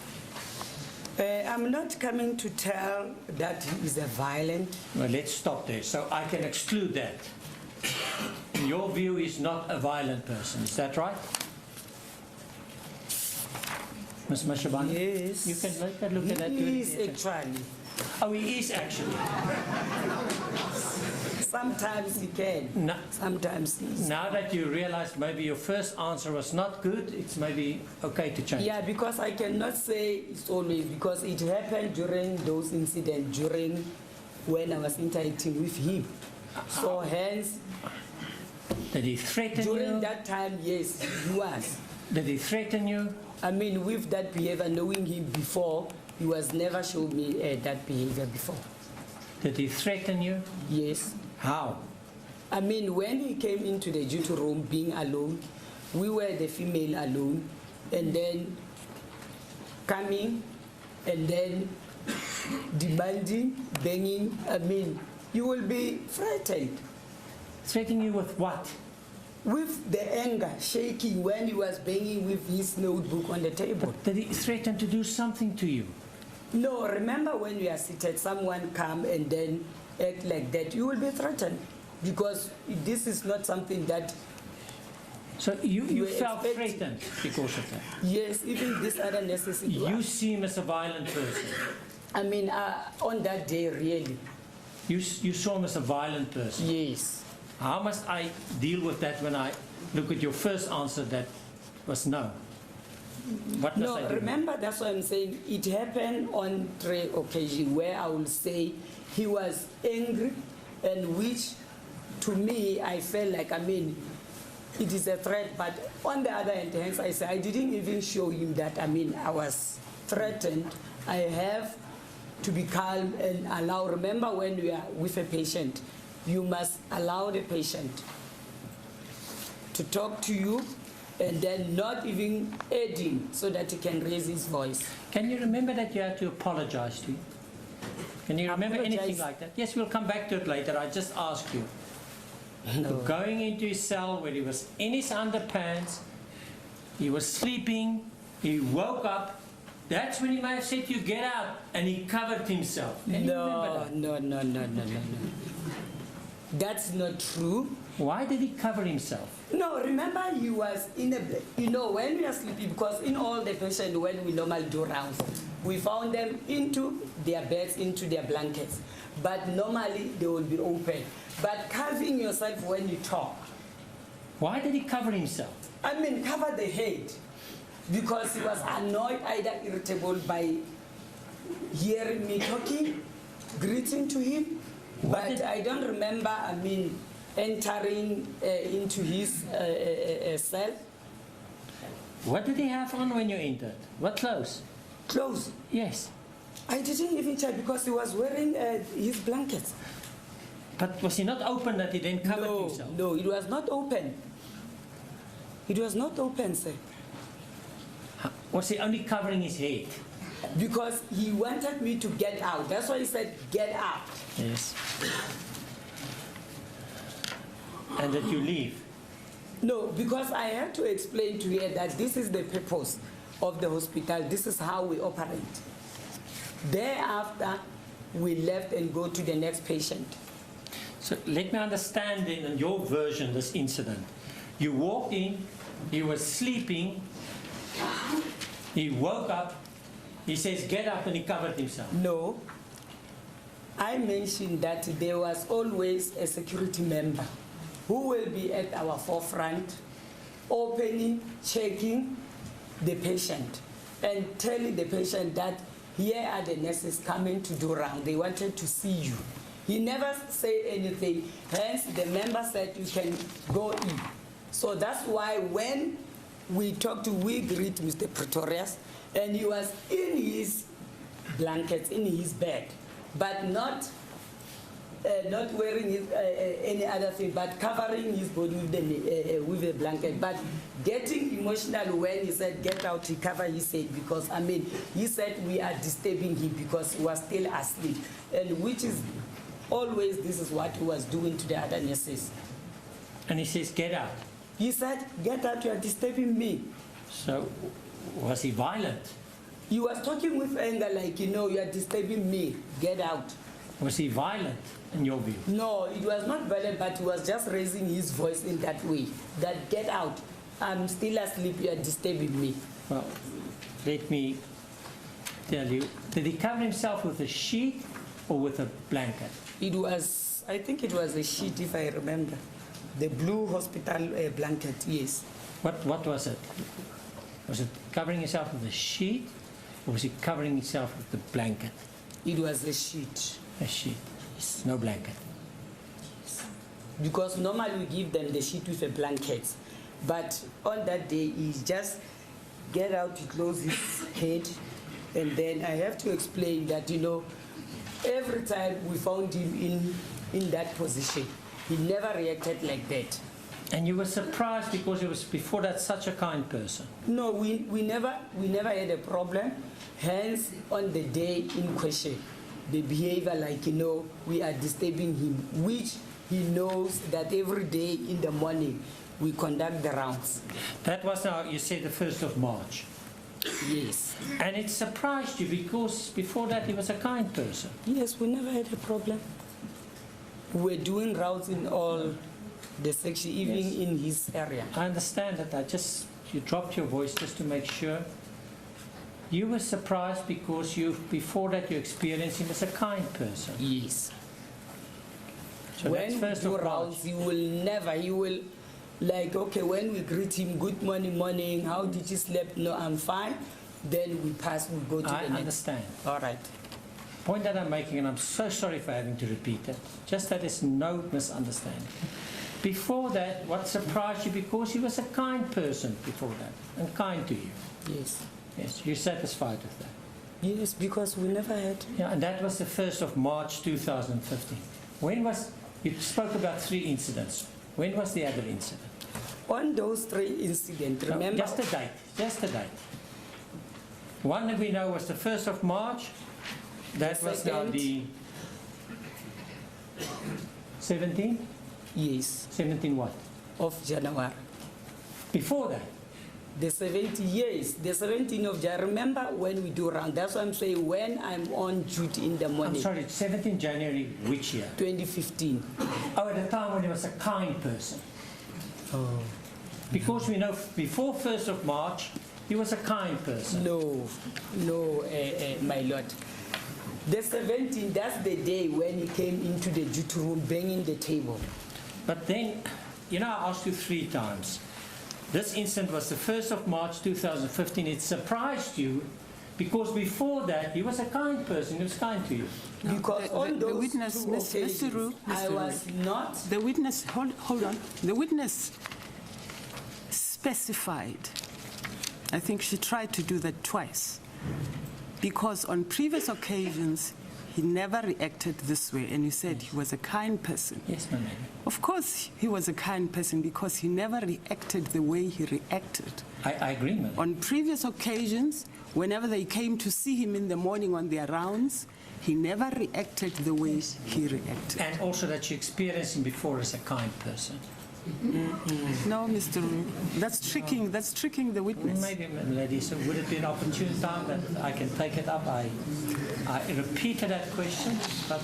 I know that, but Thank you, that my lady. is...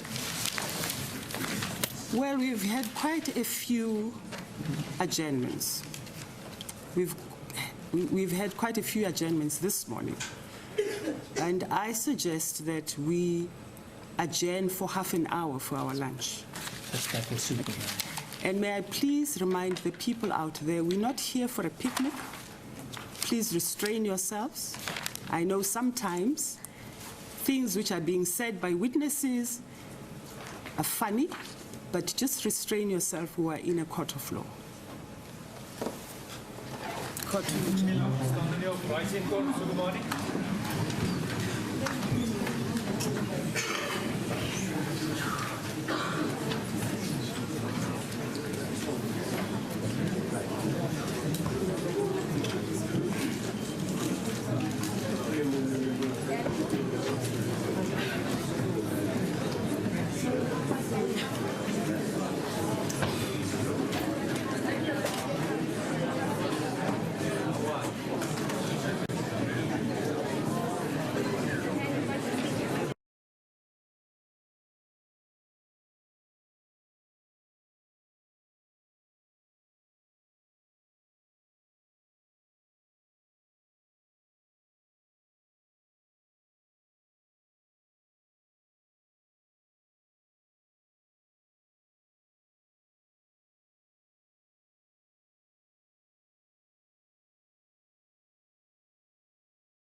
It was available, but you did not want to give it to him because you believed that he could only get it with a prescription. Is that correct?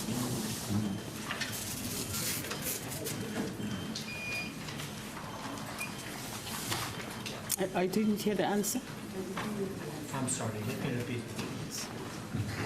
The accused wanted Voltaren, the family had brought Voltaren, it was available, but you felt that you needed a prescription and did not want to give it. Yes, and even here, we have indicated that the doctor was informed, according to... Okay, we'll see a month later that there's a note that he's still waiting for. No, it was not a month. Let's just get to the point then I can move on. He wanted his Voltaren. The family had brought it to him. You did not want to give it because you believed that he should have had that prescription. Is that right? According to our DCS police, any medication that have to come inside the prison, it must be authorized. I understand all of that. I just want to know, is it correct what I put to you? Whatever the reason was, you believed that it was not correct to give it to him? The fact that it was available was not important? You did not want to give it to him because there was no prescription? Yes, and to add on that, And you kept it for about 3 weeks and you didn't want to give it? it's not 3 weeks. How long? My Lord, when I check on the medical report of Mr. Oscar Pistorius, we were on a process of this private doctor, and the doctor arrived on the 20th of January, which the very same medication, Voltaren, it was one of the medication she prescribed for Mr. Oscar Pistorius, so it was not 3 weeks. You agreed that on 2nd January after the time? Yes, yeah, I just checked, but it was not only Voltaren. Yeah, yeah. This medication, it was the very same medication on admission he came with. So you said it was not 3 weeks. How long do you say it was it? Because remember I've mentioned that Voltaren, it was prescribed. And he says that he was upset and he banged his notebook on the table. He please. That's what he did. He was upset. He wanted this medication, did not get it. He banged his notebook on the table. It's not disagreement. Any comment or can I move on? I will comment, my Lord. As I've indicated, medication that is from outside, we cannot just allow to be given direct to the patient. Hence, Mr. Oscar Pistorius was having the very same medication, same with Voltaren. So there was no way that he can stay for 3 weeks without Voltaren. On the 17th of January, he wanted supplements which included Normatec because the weight was about 80 to 60 kilograms. He battled with his legs. Can you remember that? And he wanted those supplements. Yes. And what happened to that? The supplement was prescribed, was approved, and he did receive those supplements. When was it given to him? On the 20th of January, On 20 2015. And you say his reaction was what was his reaction for not getting it? Immediately? I couldn't hear. What was his reaction on 17 January? The action on the 17th January. Yes. Yes, is the one that I said he came into the duty room. Yes. And he said what? I don't want to catch you out. I'm just trying to move on. Are you On reading the from? 17th, my Lord, he wanted the feedback. Are you reading from something or what are you doing? No, isn't it? This is where I've written all this, what I have to recall myself with the date. Where did you get it from? It's mine. Yes. Can I have a look at it? Because I saw you reading from it. Okay. And I don't expect of you to remember dates independently. Yeah, because when you're asking the date, Yeah. because I've just repeated those dates. Yes, So,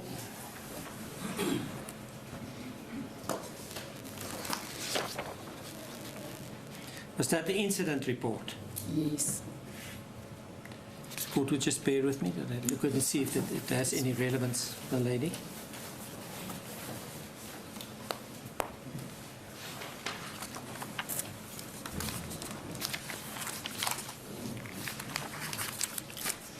So it's simply to assist you with the dates. No, remember these are the incidents that I've Okay, reported. I understand that. Yes. So, and he was upset with you on the 17th. My Lord, as I have Yes. indicated, that when he came into the duty room demanding the feedback, he was not happy, as I've indicated. I understand that. Yes. You know that he was suffering from post-traumatic stress at the time and from anxiety, and he got treatment for that. Yes, because he was on medication. And you say the third incident was the one that we've dealt with. I'm not going to repeat it. When you were in his cell and he was asleep and he woke up and he wanted you to get out and he pulled the sheet or the blanket over his head. My Lord, I will still repeat, because on the day in question, when we're doing rounds, we always accompanied by the security officials. Yes. That when they open into their cell or into the ward, they are the one at the forefront who will open to inform the patient that the nurses are now here to do the rounds, preparing the patient that they must get ready before we can go inside. That's how it normally happens into the hospital. We are not just allowed to go inside to the patient while they are still sleeping.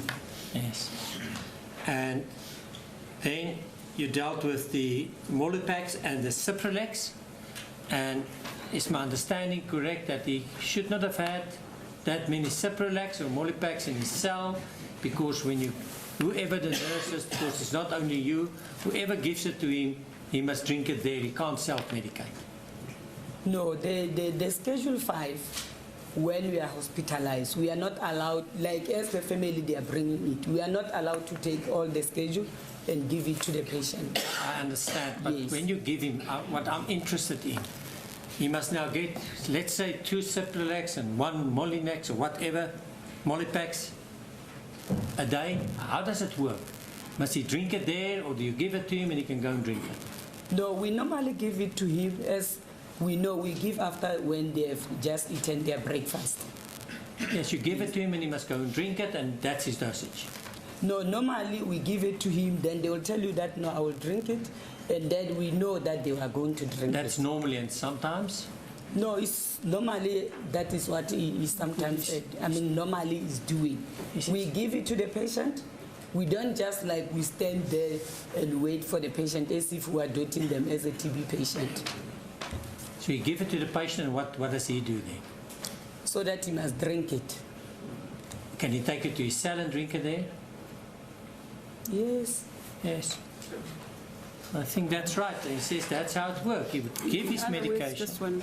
In other words, you don't supervise them. We supervise them. No. Let me not generalize. You don't stand there and see to it that he takes his tablet. Like in case of Oscar, because there is always a member up there. When he said he's still bathing, is going to take the medication. So you will sometimes say, I will drink it, and that's how the member up there, he will tell you that no, sister, drink. But normally, always we let them drink in front of the nurses there. But you say in his case you would allow him to take it and drink it when he feels that he needs it. No, not when he needs. According to the time, because we are looking after their breakfast, that's where we normally allow them that they must take their medication. So you tell him he must drink it. Yes, we tell them to must drink. But he doesn't stand there and he must drink it in front of you. We normally do that. Yeah, but you normally. Yes. And other times, Other times, like when he's requesting that he's still going to do, that's where now, because we cannot wait, because sometimes it happens where you find that patient will tell you that I will drink it. And then we said, okay, Oscar must take the medication, and we'll go and verify did he take it. But it is something that is not always happening on a daily basis. Because he says that's how it happened. He would receive his medication. Sometimes he would drink it, sometimes he would not drink it. He would take it, he would trust that he would drink it, but sometimes he would not drink it. No, he will drink it. You don't see it, you don't know it. You don't know when he's drinking it or when not. Am I not right?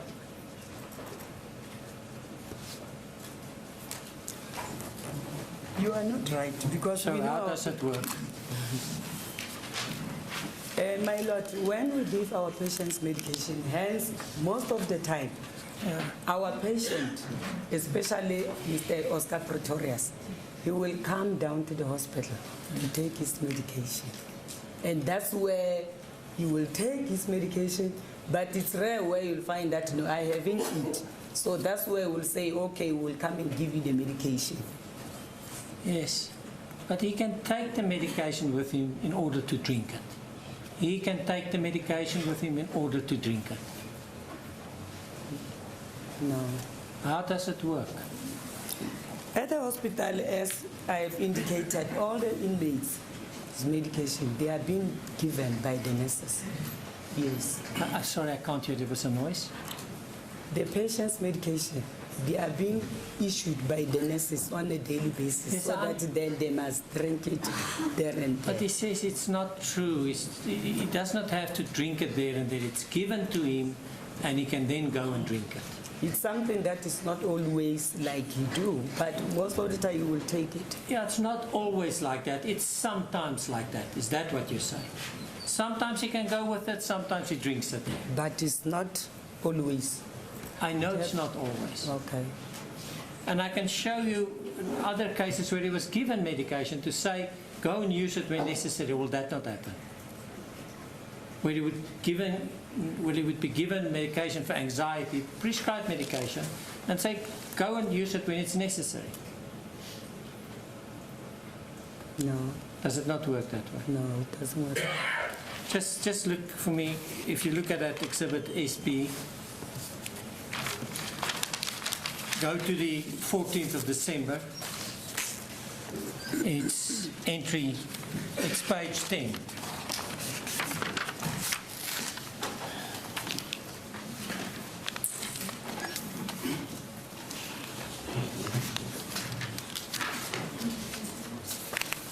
December, which year?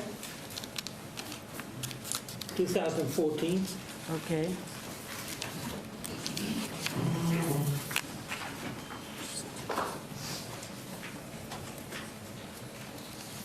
Yes. Can you read there under complaints or request, whatever you call it? Can you read? Yes, under 14 What date December. again? What date, Mr. Rowe? It is the 14. date, my lady, is 14 December 2014. It's page 10. At the it's right bottom. at the bottom, the last Thank you. entry. You can read that, please, ma'am. I'm not sure. The one that I'm reading, it says inmates request to be consulted with psychologist. No. See if you can find the place. Inmate requested to be given antidepressant, Urbanol, so that he can use when experiences distress. You see that?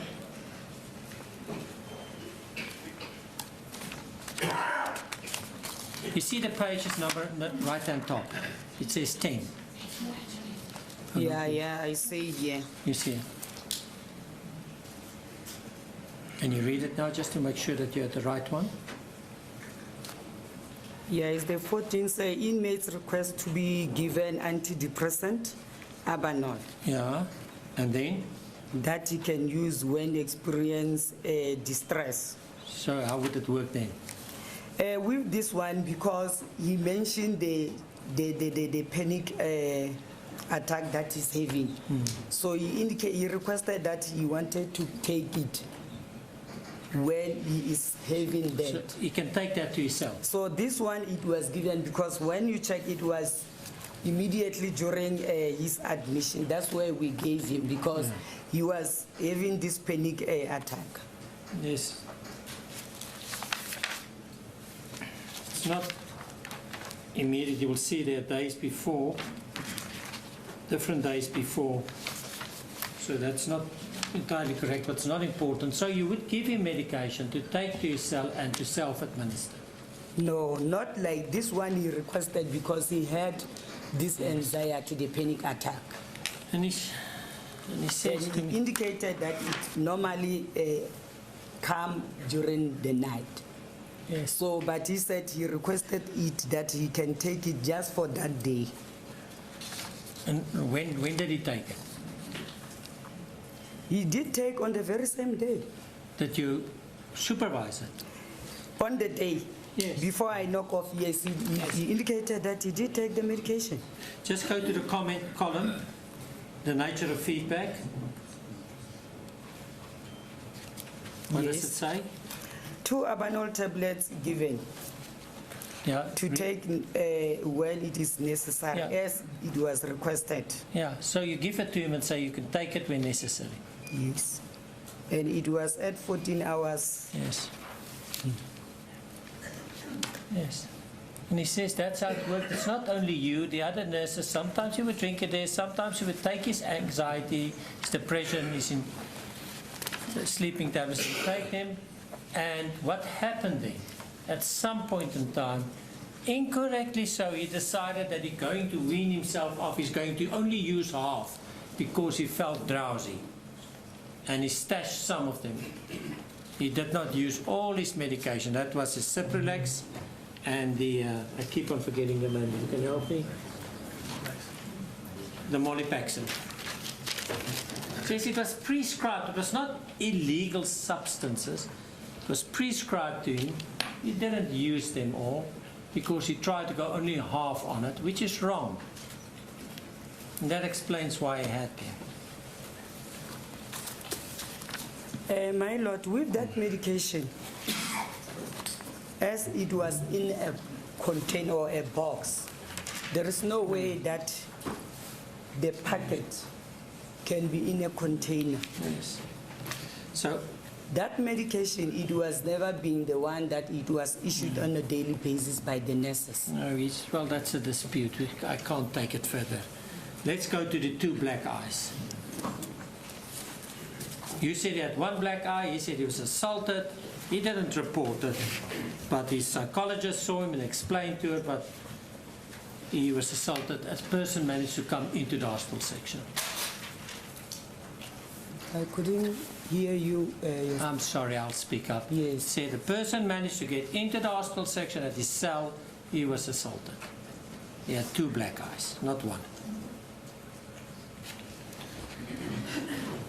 What do you say about it?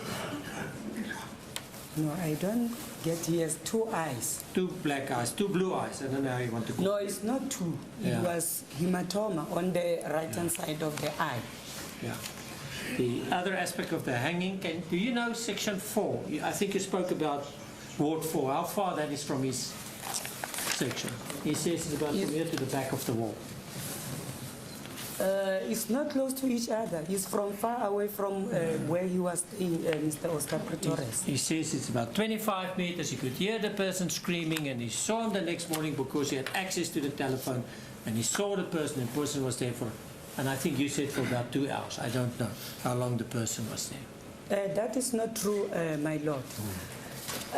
Where he was talking about Ward 4, when you go to the direction of Ward 4, there are no telephones. The telephones are at the ground floor. That's true. On his way, he could walk up and down the passage, and that's where he bumped into this. There is no way that he walked into that direction. Yes. He is always accompanied by the member going down. No. And always when there is such an incident, no inmate or patient is allowed to go into that incident area. Now, let's look at the objective facts. Did the person hang himself in that time, in the cells? Yes. You should not have known about it, according to you. Yes, although I was not on duty, but that incident, it happened in Ward 4. And how does he know? How did he know about it? Remember at the hospital, there is patient in Ward 3, he might, being curious as the patient who was sleeping in Ward 4, has mentioned when they are being moved out after that incident. But there is no way that we can leave the body hanging there in front of the other But patient. it was in fact the person that hanged himself in that time. And I'm asking you, how did he know about it? Isn't it, as I've indicated, being the curiosity of Mr. Oscar Pretorius, as there are other inmates in Ward 4, he might be heard from those patients who slept in that ward. But how many patients were in his ward where he was sleeping? I cannot confirm that because on the day in question, I was not on Yes. duty. So you weren't there? I was not that there, day. yes.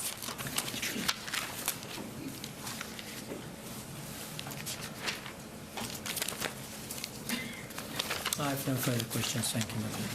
Thank you very much. Yes, Mr. Mayor. As the court pleases, my lady, I do indeed have re-examination. Mr. Roux brushed over your report that he elicited. Do you have an incident report with you? Yes. Let us just put this on record. So, you, about that incident, I don't have the incident report. I'm still handing it up, my lady. I'm just going through the process to hand it up. Mr. Roux asked you, you referred to an incident report. Yes. It was given to Mr. Roux. You said you referred to that particular document to check the date. Yes. Now, is this your incident report? Yes, the one that I've reported. So let us just put it in context. When this incident happened, you drafted the report and reported this incident. Yes. And that is what's on there. On that report. And that was dated, do you have it with The you? When very was this same dated? date, yes. Now, in this report, you explained what happened Yes. when it was still fresh in your memory. Yes. And you said, do you have, just keep that report with you. Okay. And I'm going to count the lines. That's 1, 2, 3, 4, 5, 6, 7, 8, 9, 10, 11, 12, 13. Line 13 starts with the word, as I was trying. Yes. Just read that, please. As I was trying to explain to him that I did give him feedback, he insisted to see the recommendation of Dr. Tsatsi and the area commissioner on the memorandum feedback given on the 29th December. He continued talking, saying, I did not give him any feedback, and he indicated in disrespectful manner, with anger, shaking hands to me and banging the table with his small diary book. And I acted calm not to respond to his anger and unfavorable attitude to avoid worsening the situation and the conflict between myself and the offender. So when Mr. Roux said that you made up the shaking part, you mentioned that very close to the incident, that he was shaking. Yes. And also, at the time, you said that he was banging the table with a small diary book, as you said today. Yes, I've mentioned that. See. Now, Mr. Roux also said, when you asked your question, I cannot take it any further. Yes. But I can take it a bit further. You see, Mr. Roux wants to tell you that this accused was hoarding medicine prescribed for anxiety and depression. Yes. And just tell me if you know. If you don't, it's fine. Do you know how many tablets per day he was supposed to take of the Modipaxin? Okay. In a day, in the morning, after the breakfast, we were supposed to take this Cipralex. Cipralex. And then the two medication is Donomocom and the Paxin. Praxim, yes, the one that he's supposed to take at evening. At the evening, It was one. given by the night nurses. No, there will be 2 tablets. 2 Modipaxin. No, one. So One. combination is 2 Okay, at night. I see. So, to hoard 28 of those Mollipaxin tablets, it would have been how many days that he never took any? Meaning that is a month. And that he never took any of it? Yes. It's That he needed for his depression? And, Yes. okay. So, but it goes a bit further. In the complaints register, Mr. Roux pointed out that he was given specific medicine. Mr. Roux pointed out to you that he was given Urbanol, Yes. but not Mollipaxin Yes, it's not Mollipaxin, it's Abanol. or Cipralex. No, it was Abanol. Thank you, my lady. I've nothing further.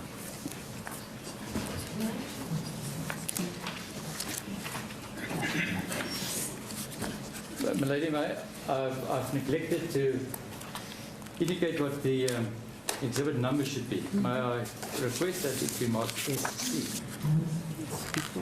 Mrs. Mashabane, thank you very much. Thank you. For your assistance, you may be excused. Okay. I'm so sorry, I think there may just be a misunderstanding on the last question. Insofar as the question intends to mean that he was not prescribed Cipralex and Mollipaxin, I think I must ask a question. If it was meant that Urbanol was in addition to that, then it's fine. Maybe Mr. Nelson. I can fix it up. I never said that Urbanol and Mollipaxin and Cipralex was not prescribed. It was prescribed. Then it's fine. Thank you. You may be excused. Yes, Mr. Nell, you were saying this should be exhibit?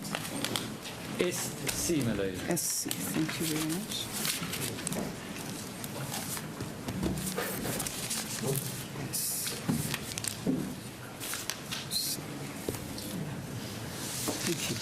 My lady, I have a witness to call. I, however, would want to call the witness if we can finalize the witness.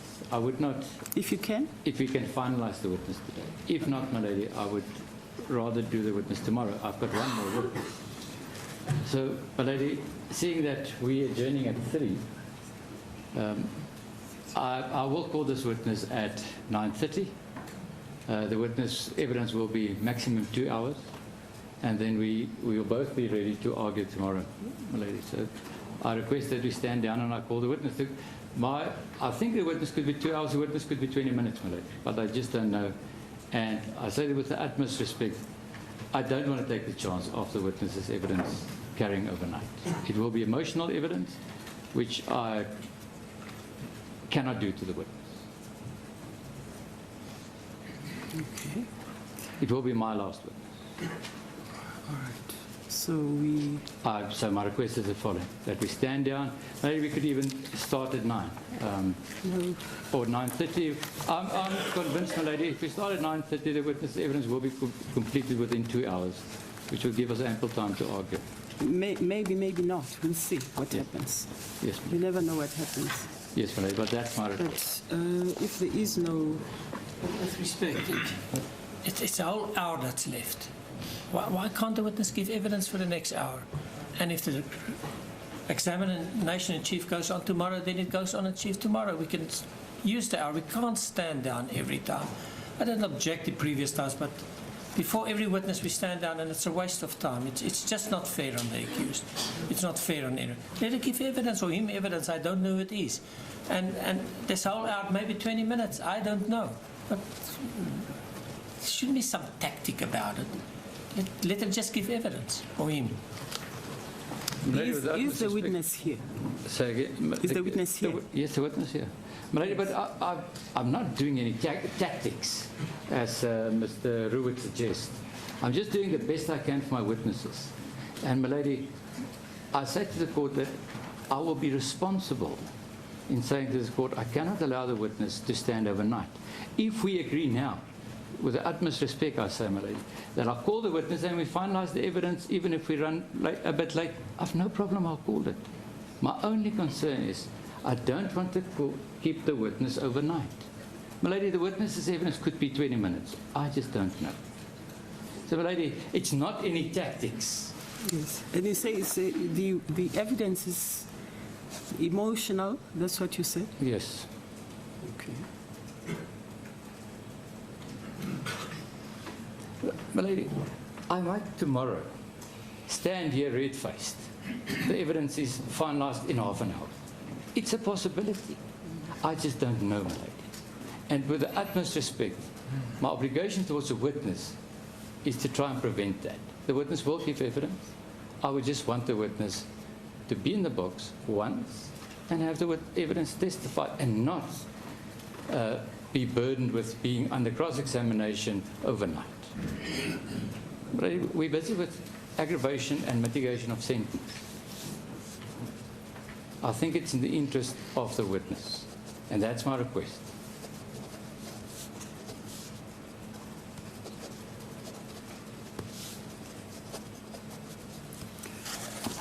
I think allow it, provided. Sorry, ma'am. There's a condition.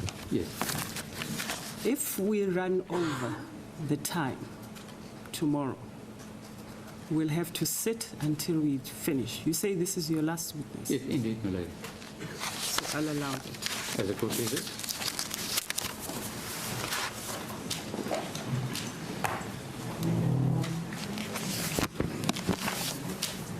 Court will adjourn. Emilam, staan nie op Rising Court, Sukumari.